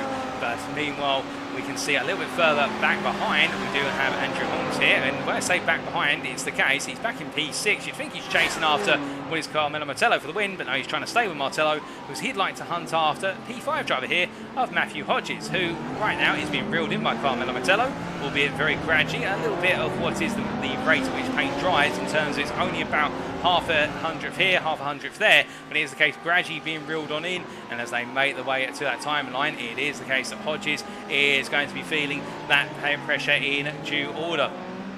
With regards to the fact that Martello wants to come on through with the blue flags, and then Holmes is going to be right there to come on through with him.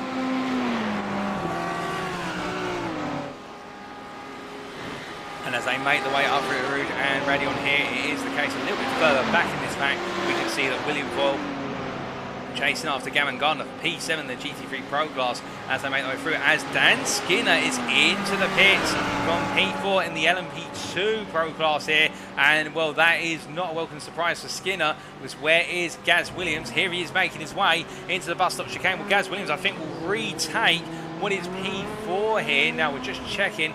Is it the case that Dan Skinner's picked up a drive-through penalty? We will wait to see. No, his car is being serviced right now, so Skinner has got to take on fuel to go to the end. He hasn't been able to make this on a two-stop, so I think Gaz Williams is going to retake P4.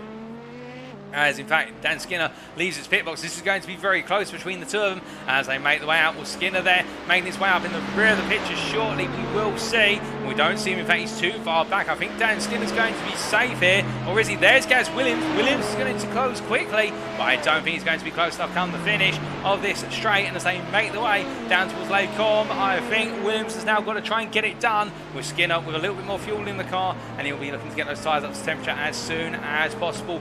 Will Skinner as they roll on through, but as they make the way down and through where's they come and in towards Rivage corner, it is the case that we can see Williams doing everything right in terms of trying to recover what is left of this race for him. As you see, Nigel Stott, they're trying to do the same, but steering clear of Dan Skinner as they roll on through down through X corner. But as they do, we look back to William Foyle battling with Gavin Gardner. And as they make the way down towards Blanchimont corner here, we ride on board with William Foyle, who is trying to hunt down that 7th place Ferrari as they roll in towards Blanchimont, the corner that has claimed so many mid-engine rear-wheel drive drivers so far over the course of tonight's proceedings. And as they make the way into the heavy braking zone here for where's the bus stop chicane, you see Gardner really struggling under braking. They're very slow under braking compared to Foyle. They exit out the corner, and as they do, it does seem as though William Foyle is really in the driving seat right now with regards to trying to look for that potential move. Come the finish, they make the way under braking into La Source, and again that difference in braking styles. Gardner much heavier on the brakes earlier and not carrying the speed into the apex, whereas Foyle really closing up on the braking, but of course when he Constantina's in, he has to then back off on corner exit and give Wes Gardner the opportunity to build up some speed. And as they make the way through Rouge and Raidillon, you can see Gardner just not able to get that Ferrari to point as much integrity, attempt to swing the car through the corner, and this will be the opportunity for Foyle here as they make the way into the Kenmore straight. Both drivers now in 6th gear, up to top gear in their respective GT3 machinery. Can Foyle go for the move this time? What does he have to wait? He's a bit too far back. The brake marker's coming up the 100 metre board, and Foyle very close there, but not close enough as they roll on through with 5 minutes to go by the time they exit this corner and down towards Rivage. Can William Foyle get back into P7? I think he may have a shot at it here, but it's going to be a tough one because Gavin Gardner, a very smart defensive driver, as Gardner goes a bit deep there into Rivage corner, and as they roll the way through, it's the case that the prancing horse of the Ferrari versus with the 4 rings the Audi. They roll down for exit. You can see Foyle just taking time left, right and centre. He's all over the back, slithering left, right and centre over the back of Gardner, but the problem is he can be close, he can get within touching distance as Gardner goes a little bit deep, a small lock up there on the brakes as they come into put on, and as they make the way down there, here's the case. We can see now Foyle really pushing on, but he's just not able to find that opportunity as they make the way into the Fandra chicane once more. But as they roll them through the corners right now, in this case, this is one of the closest battles on the circuit by a considerable margin. We also can give you an update to say that Matt Emmons has recently had an off track, which has seen him drop back to 4.5 seconds off of Matthew Addy, so I don't think he'll be going for the move for the win of the GT3 AM class by the end of this race, unless Addy suddenly has a major moment course, we're not hoping that, and that's going to be the case that Matthew Addy will be looking to get to the finish as the winner. But right now, Williams not able to find a way on through versus Gavin Gardner, as the Ferrari driver here has to try and hold on for not too much longer. 4 minutes remaining, and as they make the way under breaking into the bus stop chicane, you can see Gardner defending as Foyle tries to outbrake the Ferrari driver, trying to get Gardner to go into a mistake, but he doesn't find it, and they make the way on to another lap in short order. Matthew Hodges now sits the fastest lap in the GT3 Pro class, a 2:16.0, and that's going to be 2 points in the bag for him, I think, given the fact I don't think anyone's going to be able to respond to that in short order. 2:16.09 to be exact, as they make the way on around. But Hodges, to be fair, is chasing after Spa-Francorchamps, and with a limited amount of time remaining, that last lap, Francorchamps on a 16.69 versus Hodges' 16.09, so 6/10 was gained by Hodges. Hodges could be within a chance on the final lap of this race. It is possible. We'll have to wait and see whether it does materialise, but right now as they roll on through what is their turn at number 7 through the last part of Le Combe, we're hearing that Gaz Williams has found his way past Dan Skinner as they make the way onto the Kimmel Straight here, and well, we'll wait to see if Skinner comes back as Williams puts the car in the middle of the road. Skinner's going to go around the outside here as they make the way out towards Le Combe. So they're about on the brakes here, and well, I think Williams will feel as though he's got the advantage, but Skinner in fact comes back ahead. It's very close, and as Skinner gets it nicely tucked into the apex of turn 6, Williams has now got to try and find a way back down towards Ravage. Can he find it? I don't think so. Instead, he's going to have to wait. And instead of wait for was an opportunity later on in the lap as they both bunch up behind there in front of Maurizio Macconi, second place in the GT3 Pro class, and they will look to come on past him as a pair down towards Spa-Francorchamps. As you can see, Gaz Williams peels out at the very last moment here. They both get into sequence and roll down into Spa-Francorchamps for what is the penultimate time, we think, as they make the way down for 10-11, but Williams is right there looking for the movement. Skinner goes defensive, puts it in the middle of the road, cuts off Williams before he can get fully alongside into the braking zone for Fangio. Smart move there by Skinner, keeping himself on the defensive posture and making sure Williams can't sneak one around as they roll him through. And hold up a second, ladies and gentlemen. I said it only moments ago, and Matthew Addy in the GT3 AM leaders made an error. He's gone off track. He hasn't had a knock to the wall, but there's Matt Emmons right behind him. There's not long to go here, and now the two teammates once again are battling, and this time it's for something big. It's the leader of the GT3 AM class with only laps to spare, literally 1.5 minutes remaining before the checker flag comes out.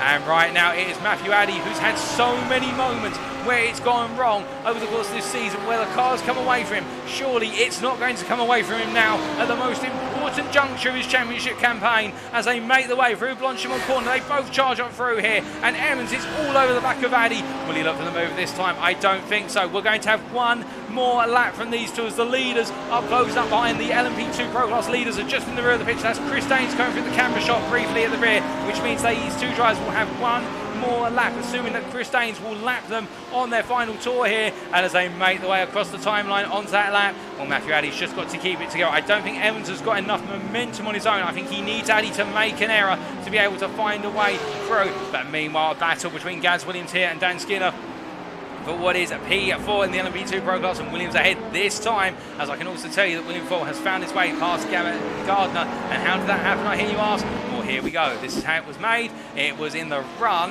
through Le Combe, and in the end, Foyle going all the way around the outside and down towards Ravage here, and Gardner kept him honest all the way through, but in the end did not have enough on the brakes to be able to defend into the corner. But as the drivers roll them through here, only what is 10 seconds remaining before the checker flag gets ready to be thrown out with regards to when Chris Daines comes around to complete his final lap of this race. And we can see here Gareth Willis holding off Skinner as much as he can. And meanwhile, Addy versus Emmons here as they make their way down through Ravage. It is the case that already Chris Daines is ahead of them, so this is their last lap, and I think Addy will be grateful for that. But what he won't be grateful for is the fact that in front of him he has Jamie Dory, who right now is giving a tow to the pair of them, and as they make their way down towards Bourne, it is the case that Addy runs a bit wide, he goes deep into the corner, and Matt Emmons takes the lead at Bourne with not long to go.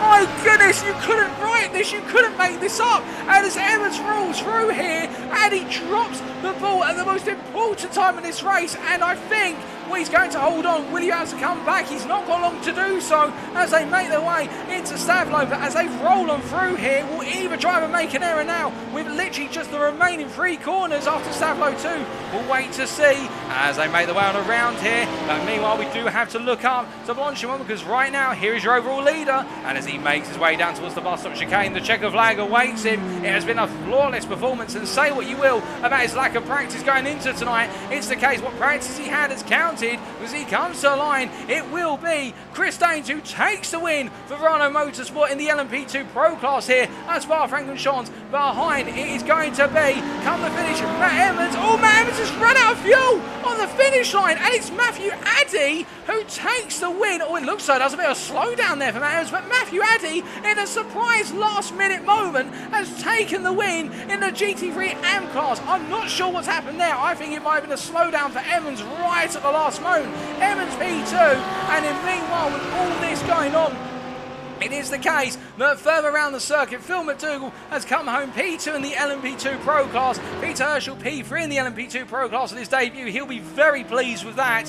And then we have making his way to the finish line now. It's going to be Vin Glenn, the privateer, who joined us at this round in the GT3 Pro class. He'll know he had the pace to win today, but it's a P3 in class, and I think he will be very happy that he will welcome that with open arms, as behind him Sean Cranny-Swash comes to the line. The Rhino Motorsport driver with a great drive, a couple of difficult moments, but P3 in the GT3 AM class, in a class that seemed to fall apart and just attrition its way to the end. But meanwhile, we've still got some racing ongoing, and we can see it is the case that Carmelo Mettello, the last of our class leaders yet to finish the race. He hasn't got long to go, but what can we say about Carmelo Mettello from DRS Esports LMS1?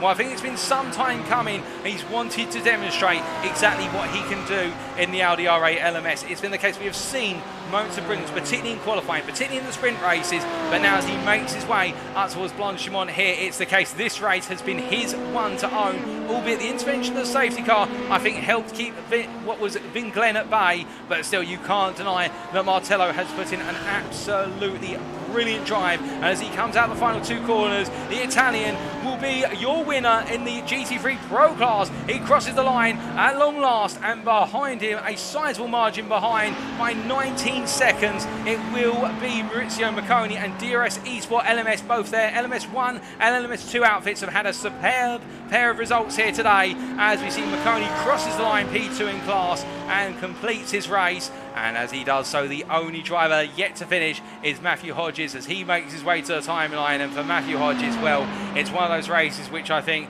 is going to be an upset, given the fact that he's our championship leader in the GT3 Pro class, and there could have been big points on the board today, but still, there's still rounds to go, and without the absence of Matt Caruana, I think he'll still be right up there in the championship, if not necessarily in the lead, but right up there still, as he comes home to finish P8 in the GT3 Pro class and complete the race in terms of the standings. But what a race from start to finish, ladies and gentlemen. The drama, intervention of the safety car as well, and some major battling moments, some fantastic battles, but in the end, it's all said and done, and here are the race results, subject to any Sure's inquiries.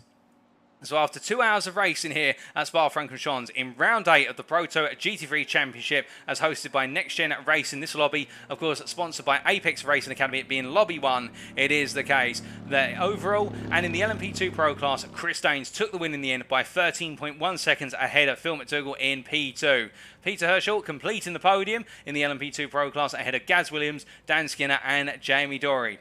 Behind them, meanwhile, Carmelo Mettello in P7, taking the win in the GT3 Pro class in dominant form ahead of Maurizio Macconi and Vin Glenn. Vin Glenn, the one to watch out for in future rounds, no doubt about that. Edoardo Francorchamps missing out on the podium, but a P4 in class, P10 overall. Andrew Holmes completing the top 5 there, with William Folt, Gavin Gardner, Matthew Hodges and Stefan Albanese completing your GT3 Pro finishers in that pack, ahead of your GT3 AM winner, and that was Matthew Addy in a last dash sprint to the line, taking the win in the GT3 AM class, P16 overall, and behind him, Matt Evans, P17, Sean Cranny-Swash completing the GT3 AM podium, P18, and then further down, but not to be forgotten about, the GT3 Pro driver of Lee Horn, ahead of Nigel Stock, P20, P20 overall, that's P4 in the GT3 AM class, in a difficult end to his race after what was looking to be a win guaranteed, falling apart at the last moment. And in Alistair Kurt, P21 in what is overall and GT3 Pro class, that retirement putting in P11. And in Scott McLean, completing the top 5 in the GT3 AM class ahead of Stefan Gamble Rasmussen, Jordan Pope,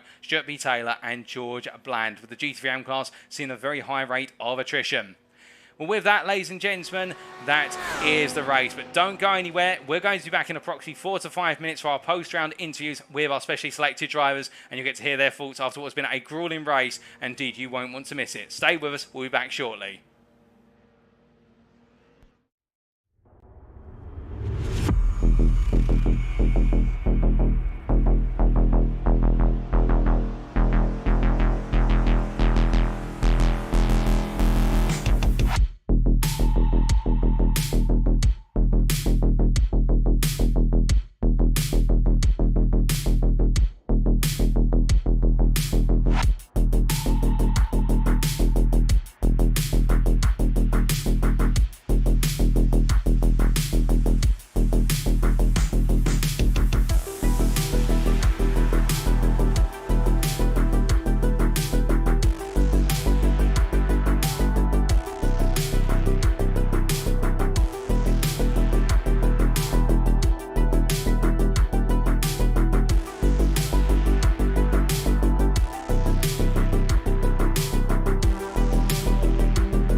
Alrighty, ladies and gentlemen, well, without further ado, we're due to kick off our post-round interviews of our selected drivers. We have 4 different drivers selected for today. We have, of course, our winner in the GT3 AM class, Matthew Addy. I think one of his major wins. I think he's only had one other win in this series so far, and a very critical win in his championship campaign. We also have the new debutant of Vin Glenn, who finished P3 in the GT3 Pro class. We'll then be hearing from Chris Daines, our LMP2 Pro winner. And then last but not least, we'll be hearing from our GT3 Pro driver, William Fall, who was right in the midfield of the battles in the GT3 Pro class. But starting off with Matthew Addy in what was a very challenging night of racing through and through, let's bring him in and hear what he's got to say. So as he joins us in the interview room, Matthew, it looked as though at the start of this race it had all gone horribly wrong with a nasty few moments, particularly at Blanchimont. But then as the race went on, it seems to be swinging back in your favour, but not without drama right at the end. How does it feel to be our winner in the GT3 AM class at Spa? Yeah, it feels good actually. It was a silly mistake at the start, which ruined my strategy really. But got in early, got some fuel, and the safety car saved me at the end, I think. Well, indeed, so dissecting the race, really, with regards to what happened early on, we did see that nasty moment where the car came loose. Was it just the case of taking a bit too much curb or a bit too much steering lock? It looked, and it seems to be something that's sort of occurred with you a couple of times over the rounds, such as we saw, I think, back at Hockenheim, the rear end of the Lamborghini looking a little bit unsettled. Just take us through what happened. I think it was just a combination of a few things. Low track temperature was the main thing. We were all struggling with it during practice, and to be honest, the car never felt planted through that corner through the whole race. It's always twitchy. I decided to do a little bit of a lift on that lap to give myself a bit more room, and it was the wrong thing to do, and the back just came round. Oh, indeed. But then after that happened, I have to ask, what were you thinking at that point in terms of, did it affect your approach to the race, of strategy? Did it change your sort of prediction of where you could target to finish? How did you adapt the race? So I got in straight away because I had the damage. My steering wheel was upside down, to be honest. Filled it up, and then throughout I was trying to calculate how much fuel I needed, and I was out of fuel by the hour mark really, and thought I'm never going to have to do this in a 2-stop. I'm going to have to 3-stop. It was just a case of when I came in for that 3rd stop really, and thankfully the safety car saved it. Well, indeed. Now, coming on to that safety car, of course, a godsend for some and a disaster for others, but really a godsend for yourself. When the safety car came out, we saw, of course, that it meant that the field bunched up quite closely, and you were right towards the front of the field, albeit with Sean Cranley-Swash in the lead, but he'd yet to take his 2nd pit stop. When you saw you were in, I think it was P2, did you suddenly think to yourself, my goodness, how have I suddenly got to this point? Or was it a case of, this has worked out perfectly, now we just got to get it to the finish? I was surprised to be in that position, to be honest. I thought it was all but over. But yeah, it was good to see everyone that I'm racing with around me again. Oh, most definitely. And then with the race resuming, we had approximately what was about 54 minutes. We saw Nigel Stock coming on very strong behind you, a good back and forth between you two until Nigel Stock got it horrifically wrong at Blanchimont corner. And then Matt Emmons coming on very late in the race as well, albeit a mistake from yourself. Just take us through what was going through your mind over the course of that 50 minutes, because it must have been a case of tension and pressure, then a bit of relaxation, and then sort of the last 5 minutes. Surely your heart must have been trying to break out your chest. It was exactly, yes, yeah. It was. I had a few other class of cars around me, to be honest, which they seemed to be causing most of my issues. But it was a case of getting my head down. I could see Matt in the rearview mirror. I saw Nigel's crash in the rearview mirror as well. That didn't look pretty. So yeah, it was head down and just get on with it, really. Oh, most definitely. Of course, it was a horrific moment for Nigel Stott, but fortunately, he was able to get the car in the end to the pits and make it back onto the circuit A-OK. But with regards to that race, and particularly the difficulties you had with the other class drivers coming through, such as the GT3 Pros and also the LMP2s, did that change your dynamic to battle? Because we saw a number of times where it seems like Nigel Stott was getting ready to pounce on you, for example. Then one of the drivers who was trying to unlap themselves or come on through seemed to intervene. Were you sort of, I'll just focus on my race and let Nigel Stott have to deal with it? No, you'd be silly to ignore it, to be honest. It's on that track specifically, it's about getting the toe down the long straight after Eau Rouge. So it was a case of planning the attack, really letting the faster car go, but at a strategic point there, you could get the toe off them and just giving me enough edge to keep away from Stock. Oh, most definitely. And we did see when Stock got ahead of you, came back very shortly after in the toe down the Kemmel Straight in towards Les Combes. It must have felt great being able to put the move on the very fast Mercedes. It was, yeah, that was a very good move, actually. I love that one. Oh, indeed. Now, coming to the very end of the race, we did see an off track from yourself, which saw your advantage over Matt Emmons go from what was about 4 seconds down to half a second. I do have to ask, in that moment, what was going through your mind? Yeah, I thought I'd thrown it all away, to be honest. I did make a silly mistake at the end. An LMP got in the way. I don't know if it just took away my downforce or something, but I just ran wide on that last corner, so Matt got the jump on me. But it was a strategic decision to let me go afterwards. So just to clarify, with regards to that strategic decision, when you both came to line, 'cause we saw Emmons seem to slow down right at the end there. Is that what you're referring to in terms of him slowing down at the end? It was, yes, yeah. It was a team decision to do that. Okay, and if you don't mind my asking, I presume it's the case that sort of bringing you both back up in terms of points in the championship, because given you went in tonight quite a drift in P3 from Nigel Stock in P2, but also I believe that it's the case that Next Gen Racing with Sam Casey's UK looking to score some big points on the board. Yes, yeah, definitely, yes, yeah. It keeps us both in the shout. To be honest, it's we've got quite a long season to go yet, so anything can happen. Oh, indeed. Well, a very smart team at play there and bring you both back up into contention, no doubt about that. And now looking ahead, of course, we've got a week's break before we return to the Silverstone circuit for round number 9. How are you feeling for the circuit based on 2 airfields? Yeah, I go well at Silverstone, so yeah, looking forward to it. Matt's getting faster and faster, so I need to up my game a bit, maybe a bit more practice. But yeah, we'll see what it's like. Oh, indeed. We'll see how you perform in 2 weeks' time. But until then, Matthew, thank you very much for joining us in the interview room and congratulations on securing the win and what has been an absolutely fantastic night for yourself. Brilliant, thanks, Paul. Take care. So hearing there from Matthew Addy, and very interesting to hear his perspective on the race, particularly how the safety car really brought him back into the race after that difficult start. And also those moments of battling with Nigel Stock and later on at Matt Emmons, and that tactical decision at the end between the Next Gen Racing and Sam Casey's UK driver to let Matthew Addy go at the end to take the checkered flag. And I think that will work out very well for them, because what it will do in the championship campaign, the Drivers' Championship, it will put what is Matthew Addy right up there with Nigel Stock and keep pressure on Nigel Stock, which they can do, of course, the 2 teammates. Matt Emmons will still be the leader by a significant margin, but it means now Stock has got to worry as much about Addy getting involved as he has about chasing down Matt Emmons. And also in the Teams Championship, it'll be a huge bounty of points for them both going in towards their team contribution. But now we must come to our second driver of the evening, and let's hear from Vin Glenn. Let's bring him in to the interview room, as I believe he is ready. And as we're about to bring Vin Glenn into the interview room here, bringing Vin Glenn into the interview room here. Vin, in the GT3 Pro class, on your debut, a great round of racing from yourself and a great demonstration of pace, but I think the safety car may have made you feel as though you were robbed of a potential win. Yes, it was. Yeah, the safety car was coming suddenly, and I was thinking, what should I do? And I have chose the wrong way and didn't pit in the safety car until the safety comes in. I just pitted, but I could have won the race.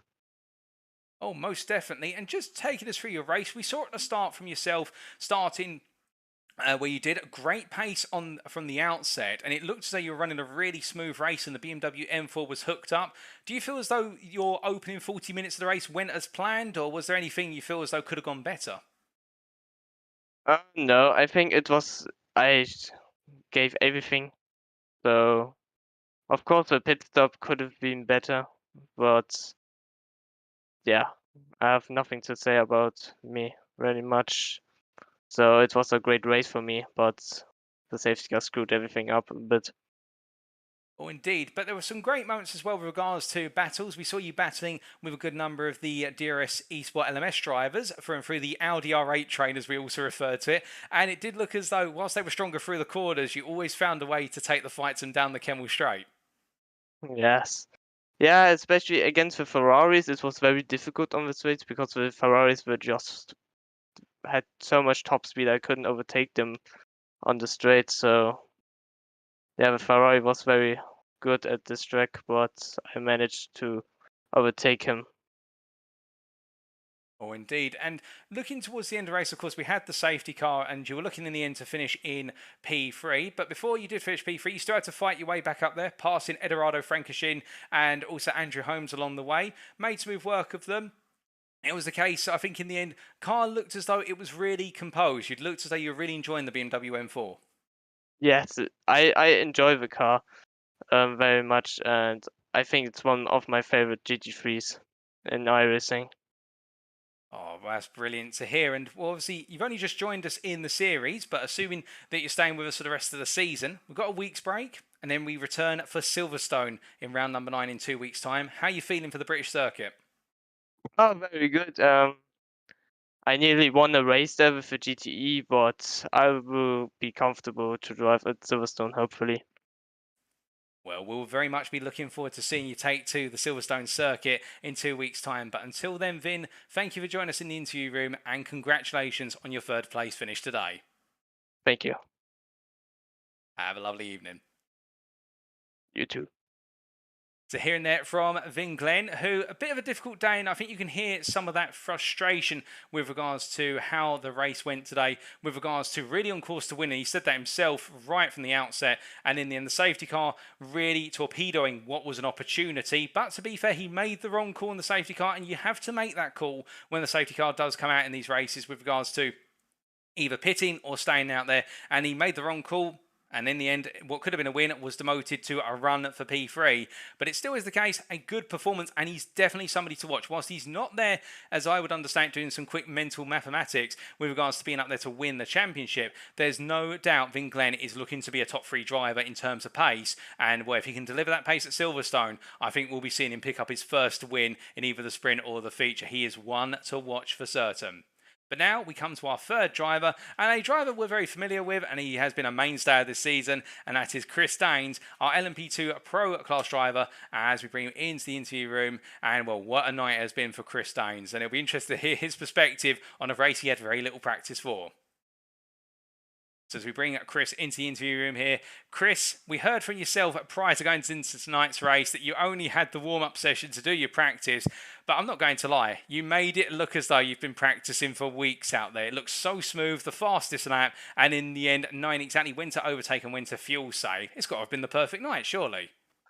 Well, actually, Gaz actually pipped me to the fastest lap right at the end, unfortunately by 4/100ths of a second, so not quite. Oh, that's a little bit show. I didn't quite catch that, but thank you for pointing that out. It's a bit of a bubble burst, but still an absolutely brilliant win. And I have to ask, in terms of the strategy tonight, we saw a lot of lift to coast from yourself, particularly on the opening stint where you were running close behind the NXTGEN Racing drivers.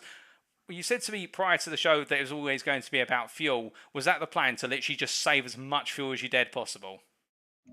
Yeah, so I think one of my main attributes that I quite pride myself on is I'm really good at saving fuel. It's the one thing I'm pretty good at. So right from the word go, I was lifting and coasting, dumping the clutch, and really saving to try and get an extra lap on Gaz Williams and the others. And I think I did save exactly one more lap than Gaz, which was the plan. And yeah, I must admit, I'm a little bit, it's not the win that I really wanted, because it didn't feel like it was earned as much as the other wins, because it was a bit of a scruffy race from my side. So I'm a bit disappointed with a couple of things on my side of things. So I'm not basking in the glory of a win as much as I probably should be, let's say. But it was definitely a good race, and good, and strategy wise, yes, fuel saving strategy really worked out well. Well, it's definitely an interesting perspective, because normally I'd expect the winner to be overly pleased, but I do like the mindset of always wanting to improve, always searching for perfection. And I do have to ask, with regards to the way the strategy played out, we saw, of course, after the first round of pit stops, you did in the end jump ahead of what was the NXTGEN Racing drivers, but then the safety car came in as a conundrum. Just take us through how you had to adapt your race because of the safety car. Yeah, it was so I originally was saving enough fuel before the safety car came out to only put in around about 60 litres. And the thing is that I was being hunted down by Gaz Williams and Jamie Dorey. So when Jamie let Gaz go past, I knew what Jamie was going to try and do. He was going to try and hold me up to let Gaz get a good gap on me. But at that time, my fuel usage was going up and up because I was trying to get past Jamie. So because I wasn't fuel saving anymore, so I was approaching the sort of 70 litre being put in the car sort of thing. So I knew my pit stop being behind Jamie. I knew my pit stop would then be longer, which would give Gaz the jump on me. So I had to try and get past Jamie. And unfortunately, it ended with a bit of contact on one of the fastest corners on the track, pretty much, apart from Eau Rouge. And it just sent Jamie into the wall. So, and I think I just squeezed him a little bit. But again, I'm just disappointed with myself with that particular thing. Obviously, it was never intentional. It was just, it was just one of those things where I don't think I left him enough room, and it's just speared him into the wall. So I can see myself probably taking a points hit on that one. I should think. Probably depends how the stewards see things on that one. But I do a big apology there to Jamie. That was obviously never my intention. And yeah, with the safety car came out, obviously managed to save a lot more fuel under there.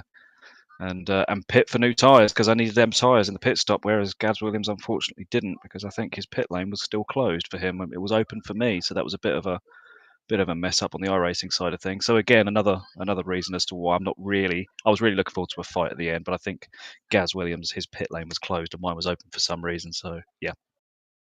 Indeed, it's very unfortunate. I can see where you're coming from with regards to having that overall fight and it being taken away and the battle for the win to the conclusion. Of course, the knock between yourself and Jamie Dory, which saw you having to very quickly control the car and try and point it in the right direction, Jamie Dory with the hit to the wall, but completely understand it did look as though they're both of you really racing for that outside line and perhaps just a little bit of a squeeze, but that'll be sorted out post-race with the stewards and whatnot, but do appreciate your perspective on it.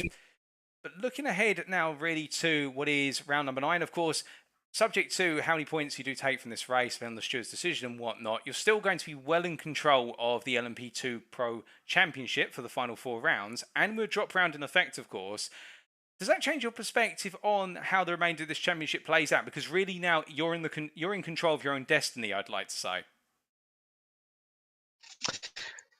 Yeah, it's difficult because I don't like to think of championships. I think what I mainly, obviously, I'm pushing my drivers in my team as much as I can, because I think what's really important to us, Verano Motorsport, what's really important to us is the team championship, because this is our first ever first ever league we've entered, and we've only been around. Verano's only been around probably 6-7 months, and we've recruited a few drivers and tried to get as many drivers as we can. And obviously, these guys being involved, it's really important for us to get our name out there. So if we can compete in a championship like this with some of these teams that have been around for quite a while and put ourselves up there to show exactly, we mean business, then I think that means more to me than a sole championship for myself. So as long as my teammates just keep doing what they're doing, and a big shout out to Peter today as well, my LMP2 teammate Peter Urschel. He's came in for this round and he's really started setting the time boards alight with some of his lap times as well. So yeah, big shout out to Peter, who's just jumped in this LMP and started pumping those lap times in. Well, indeed, and just briefly coming on to Peter, I'm sure you appreciate that. A good session for Peter, and what was looking at one point to be around P5, but in the end P3, with what was the very late pit stops for Gaz Williams, Dan Skinner, and also Jamie Dory. And I have to ask, with regards to Peter, was his expectations in tonight to be sort of right up there with yourself, or is he still developing in terms of his race pace and craft? I don't really know, to be honest. Peter's a bit of a ninja. He doesn't, he doesn't let on what sort of pace he's got. He just sort of gets on track and does the business. So I think this was the first time, because we're teammates in the majors this weekend together, me and my teammate Ruslan as well. So we're racing the LMP2 in the majors this weekend, and Peter's shown some really good pace in this, and his iRating doesn't really reflect how good this guy is. So like I said, he came into this, and I think when I started seeing his pace in practice, I thought, actually, he's quicker than me and Gaz. This is going to be a bit embarrassing if he just comes in and starts beating me straight away. So, but he's seriously got some pace. So I'm really looking forward to the next few rounds with him. And unfortunately, he had a bit of a connection issue just before the race, so he had to start from the pit lane. So that's the reason why he found himself so far back at the start. Well, that was very unfortunate, but we do look forward to seeing what he can deliver versus yourself and Gaz in the rounds to come. And speaking of the rounds to come, in 2 weeks' time, we return, of course, for round number 9 at Silverstone. How are you feeling for the legendary British circuit? Yeah, not bad. Not bad. I mean, I'm not too keen on British circuits. The only British circuit I like is Snetterton, but I know we'll never race the LMP around there. But very flat. You can run a lot of curb around there because very flat curbs, so nice for the LMP cars around there to run the curbs around there and take a lot of speed. And obviously the average speed around this track is just crazy high. It's like Monza high, so for the LMP cars it's going to be great. But obviously it's going to be very tricky with GT3s out there as well, because obviously the downforce you have with the LMP2s going around those long, fast sweeping corners, Cops and Maggots, Beckett's, that's where you're gonna catch and lose a lot of time through there as well with GT3. So really interesting race coming up, and yeah, looking forward to it.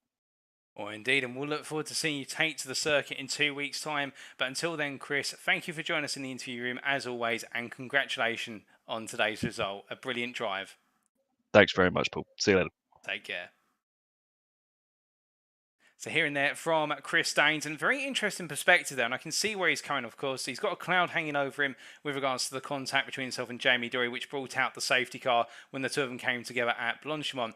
But I think in his mind as well, I can understand that if it were not for the safety car, then we would have really had, and excuse me for the way I'm going to say this, ladies and gentlemen, it's not a critique of the race at all, but we would have had a race to the win all the way down to the line. I think that's what Daines was really pushing for with regards to that battle and that excitement factor. And again, you don't want to win by essentially being the guy who causes, or it may feel in your mind you caused the incident, because he's saying he feels he squeezed Jamie Dory a bit too hard there and may have triggered the incident, but you don't want to be the guy who causes the incident that subsequently, in a way, it gives you the opportunity to win the race, because it almost feels as though you haven't quite earned it, or that could be the perspective of one of the takes there. But I think Chris, to be fair, a very fair critic of his own driving and assessment, and that's why he's very well respected within the iRacing community, is because of the fact he's got that pace, but also that ability to see where things have gone wrong and where he can improve, or where he has perhaps not driven to the standards that he should expect of himself. But I think he's also been a bit harsh on himself. He'll have to wait for the steward's verdict, and indeed, regardless of what happens there, he'll be the championship leader going into round number 9, and my goodness, I think it'll be the case that he'll be the one to beat for the remainder of the time. Although I have to keep our eyes on his teammate Peter Herschel, who will be coming on through, and we'll be interested to see how he factors in versus both Daines and also Gaz Williams. With that, we now come to our final driver for tonight, one of our GT3 Pro drivers, who's been up and down the field quite some time over the course of the 2 hours, and that is William Foyle. And as we just notify him, it's his turn. His race being all around batting for the midfield and trying to find a finishing position in the top 5, but in the end settling for P6. And as we bring him into the interview room now, Will, a difficult race tonight for yourself, a very up and down race throughout the field, but finishing P6 in the end, do you feel it was the result that you sort of deserved after everything that happened, or was there a lot more on the table?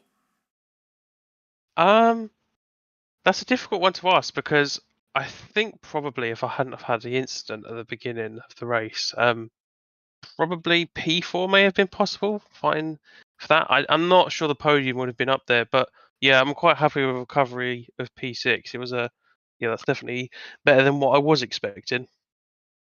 Oh, indeed. And dissecting your race into its constituent parts, we saw at the start that it was quite a tricky start for the GT3s in general, albeit most of our drivers making it through Eau Rouge and Raidillon. But you very quickly seemed to settle into a rhythm battling for the mid-pack. Just take us through that opening stints. It looked a very settled stint for yourself.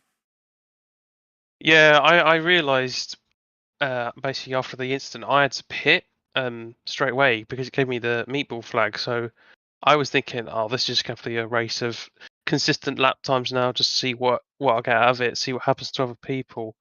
So I just concentrated on basically keeping it clean and keeping it consistent at the beginning. So yeah, it didn't help that on the first pit stop when I came in for the damage, I took tyres and thought I'm going to take the tyres at the beginning and go on one set. So the safety car really was a blessing in that aspect. Oh, indeed. And I think it was one of those things where after delivering all those consistent lap times and then the safety car coming out, it seemed to throw a conundrum for so many drivers. And from your perspective, I have to ask, was the safety car a blessing or a curse? It was definitely a blessing for me, even though it definitely did wreck people's races like Gaz and a few of the other GTs. Yeah, because basically it meant I was able to put the fuel I needed and change tyres again, and basically come out where I thought I'd come out if I hadn't changed tyres, to go through the pack. So yeah, it definitely was a blessing for me.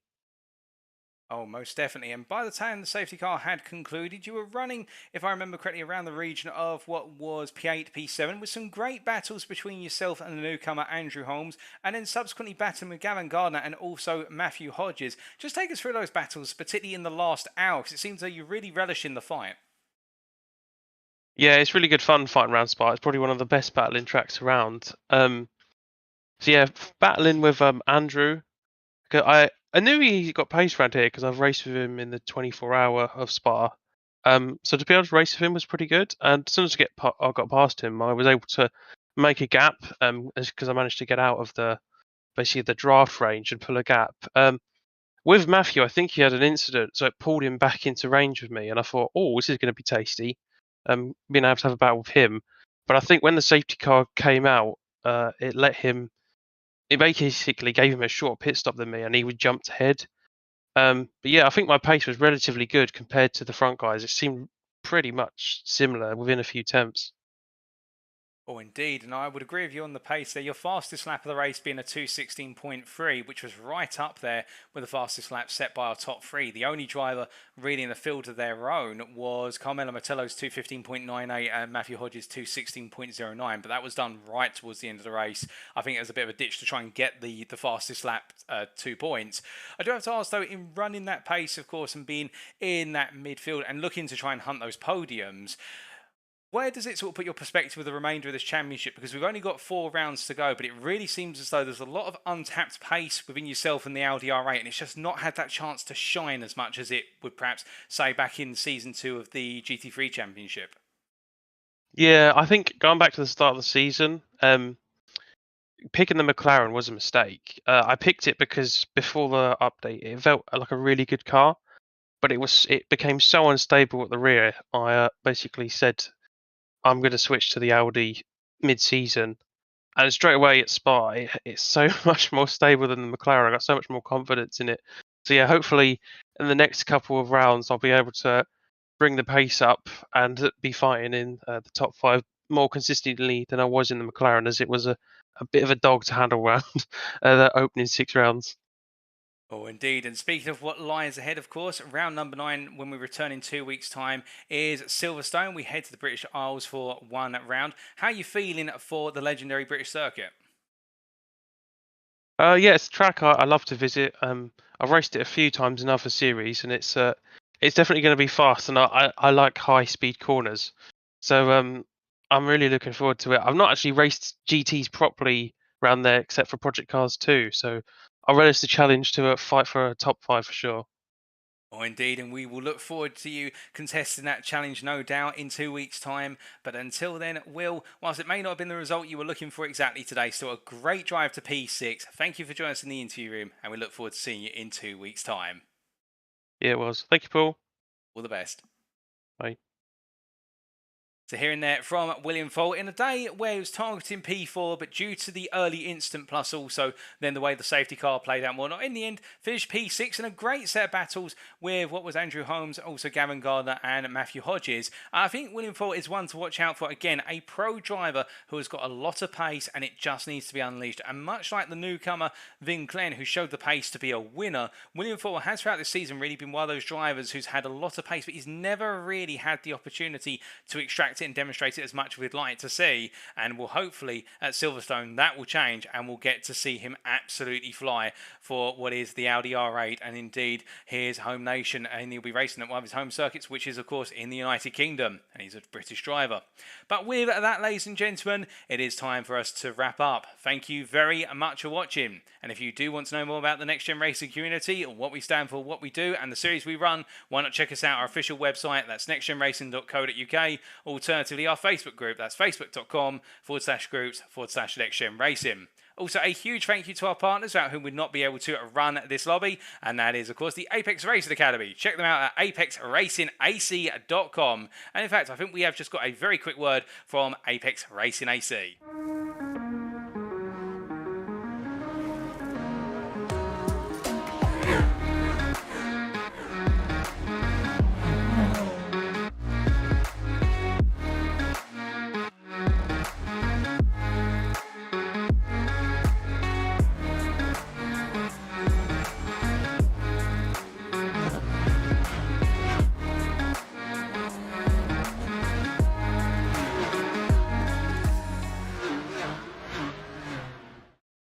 of course, after hearing the words from Apex Racing Academy there, we now look ahead to 2 weeks' time where we'll be taking a brief break before returning for the final 4 rounds of the championship, and it all kicks off again with round number 9 at the Brick Circuit of Silverstone on Wednesday the 15th of June 2022. If you haven't had your fill of the Proto GT3 Championship, don't worry, because this Friday, of course, on what is Friday the 3rd of June, we'll be taking a look back at how the IMB Raceway Lobby, that's Lobby 2, got on at Spa-Francorchamps in their Super Endurance round. But until then, that's all we've got time for today, ladies and gentlemen. And well, until next time, remember to stay safe, stay well, stay smiling, and most importantly, remember to stay on track. Good night.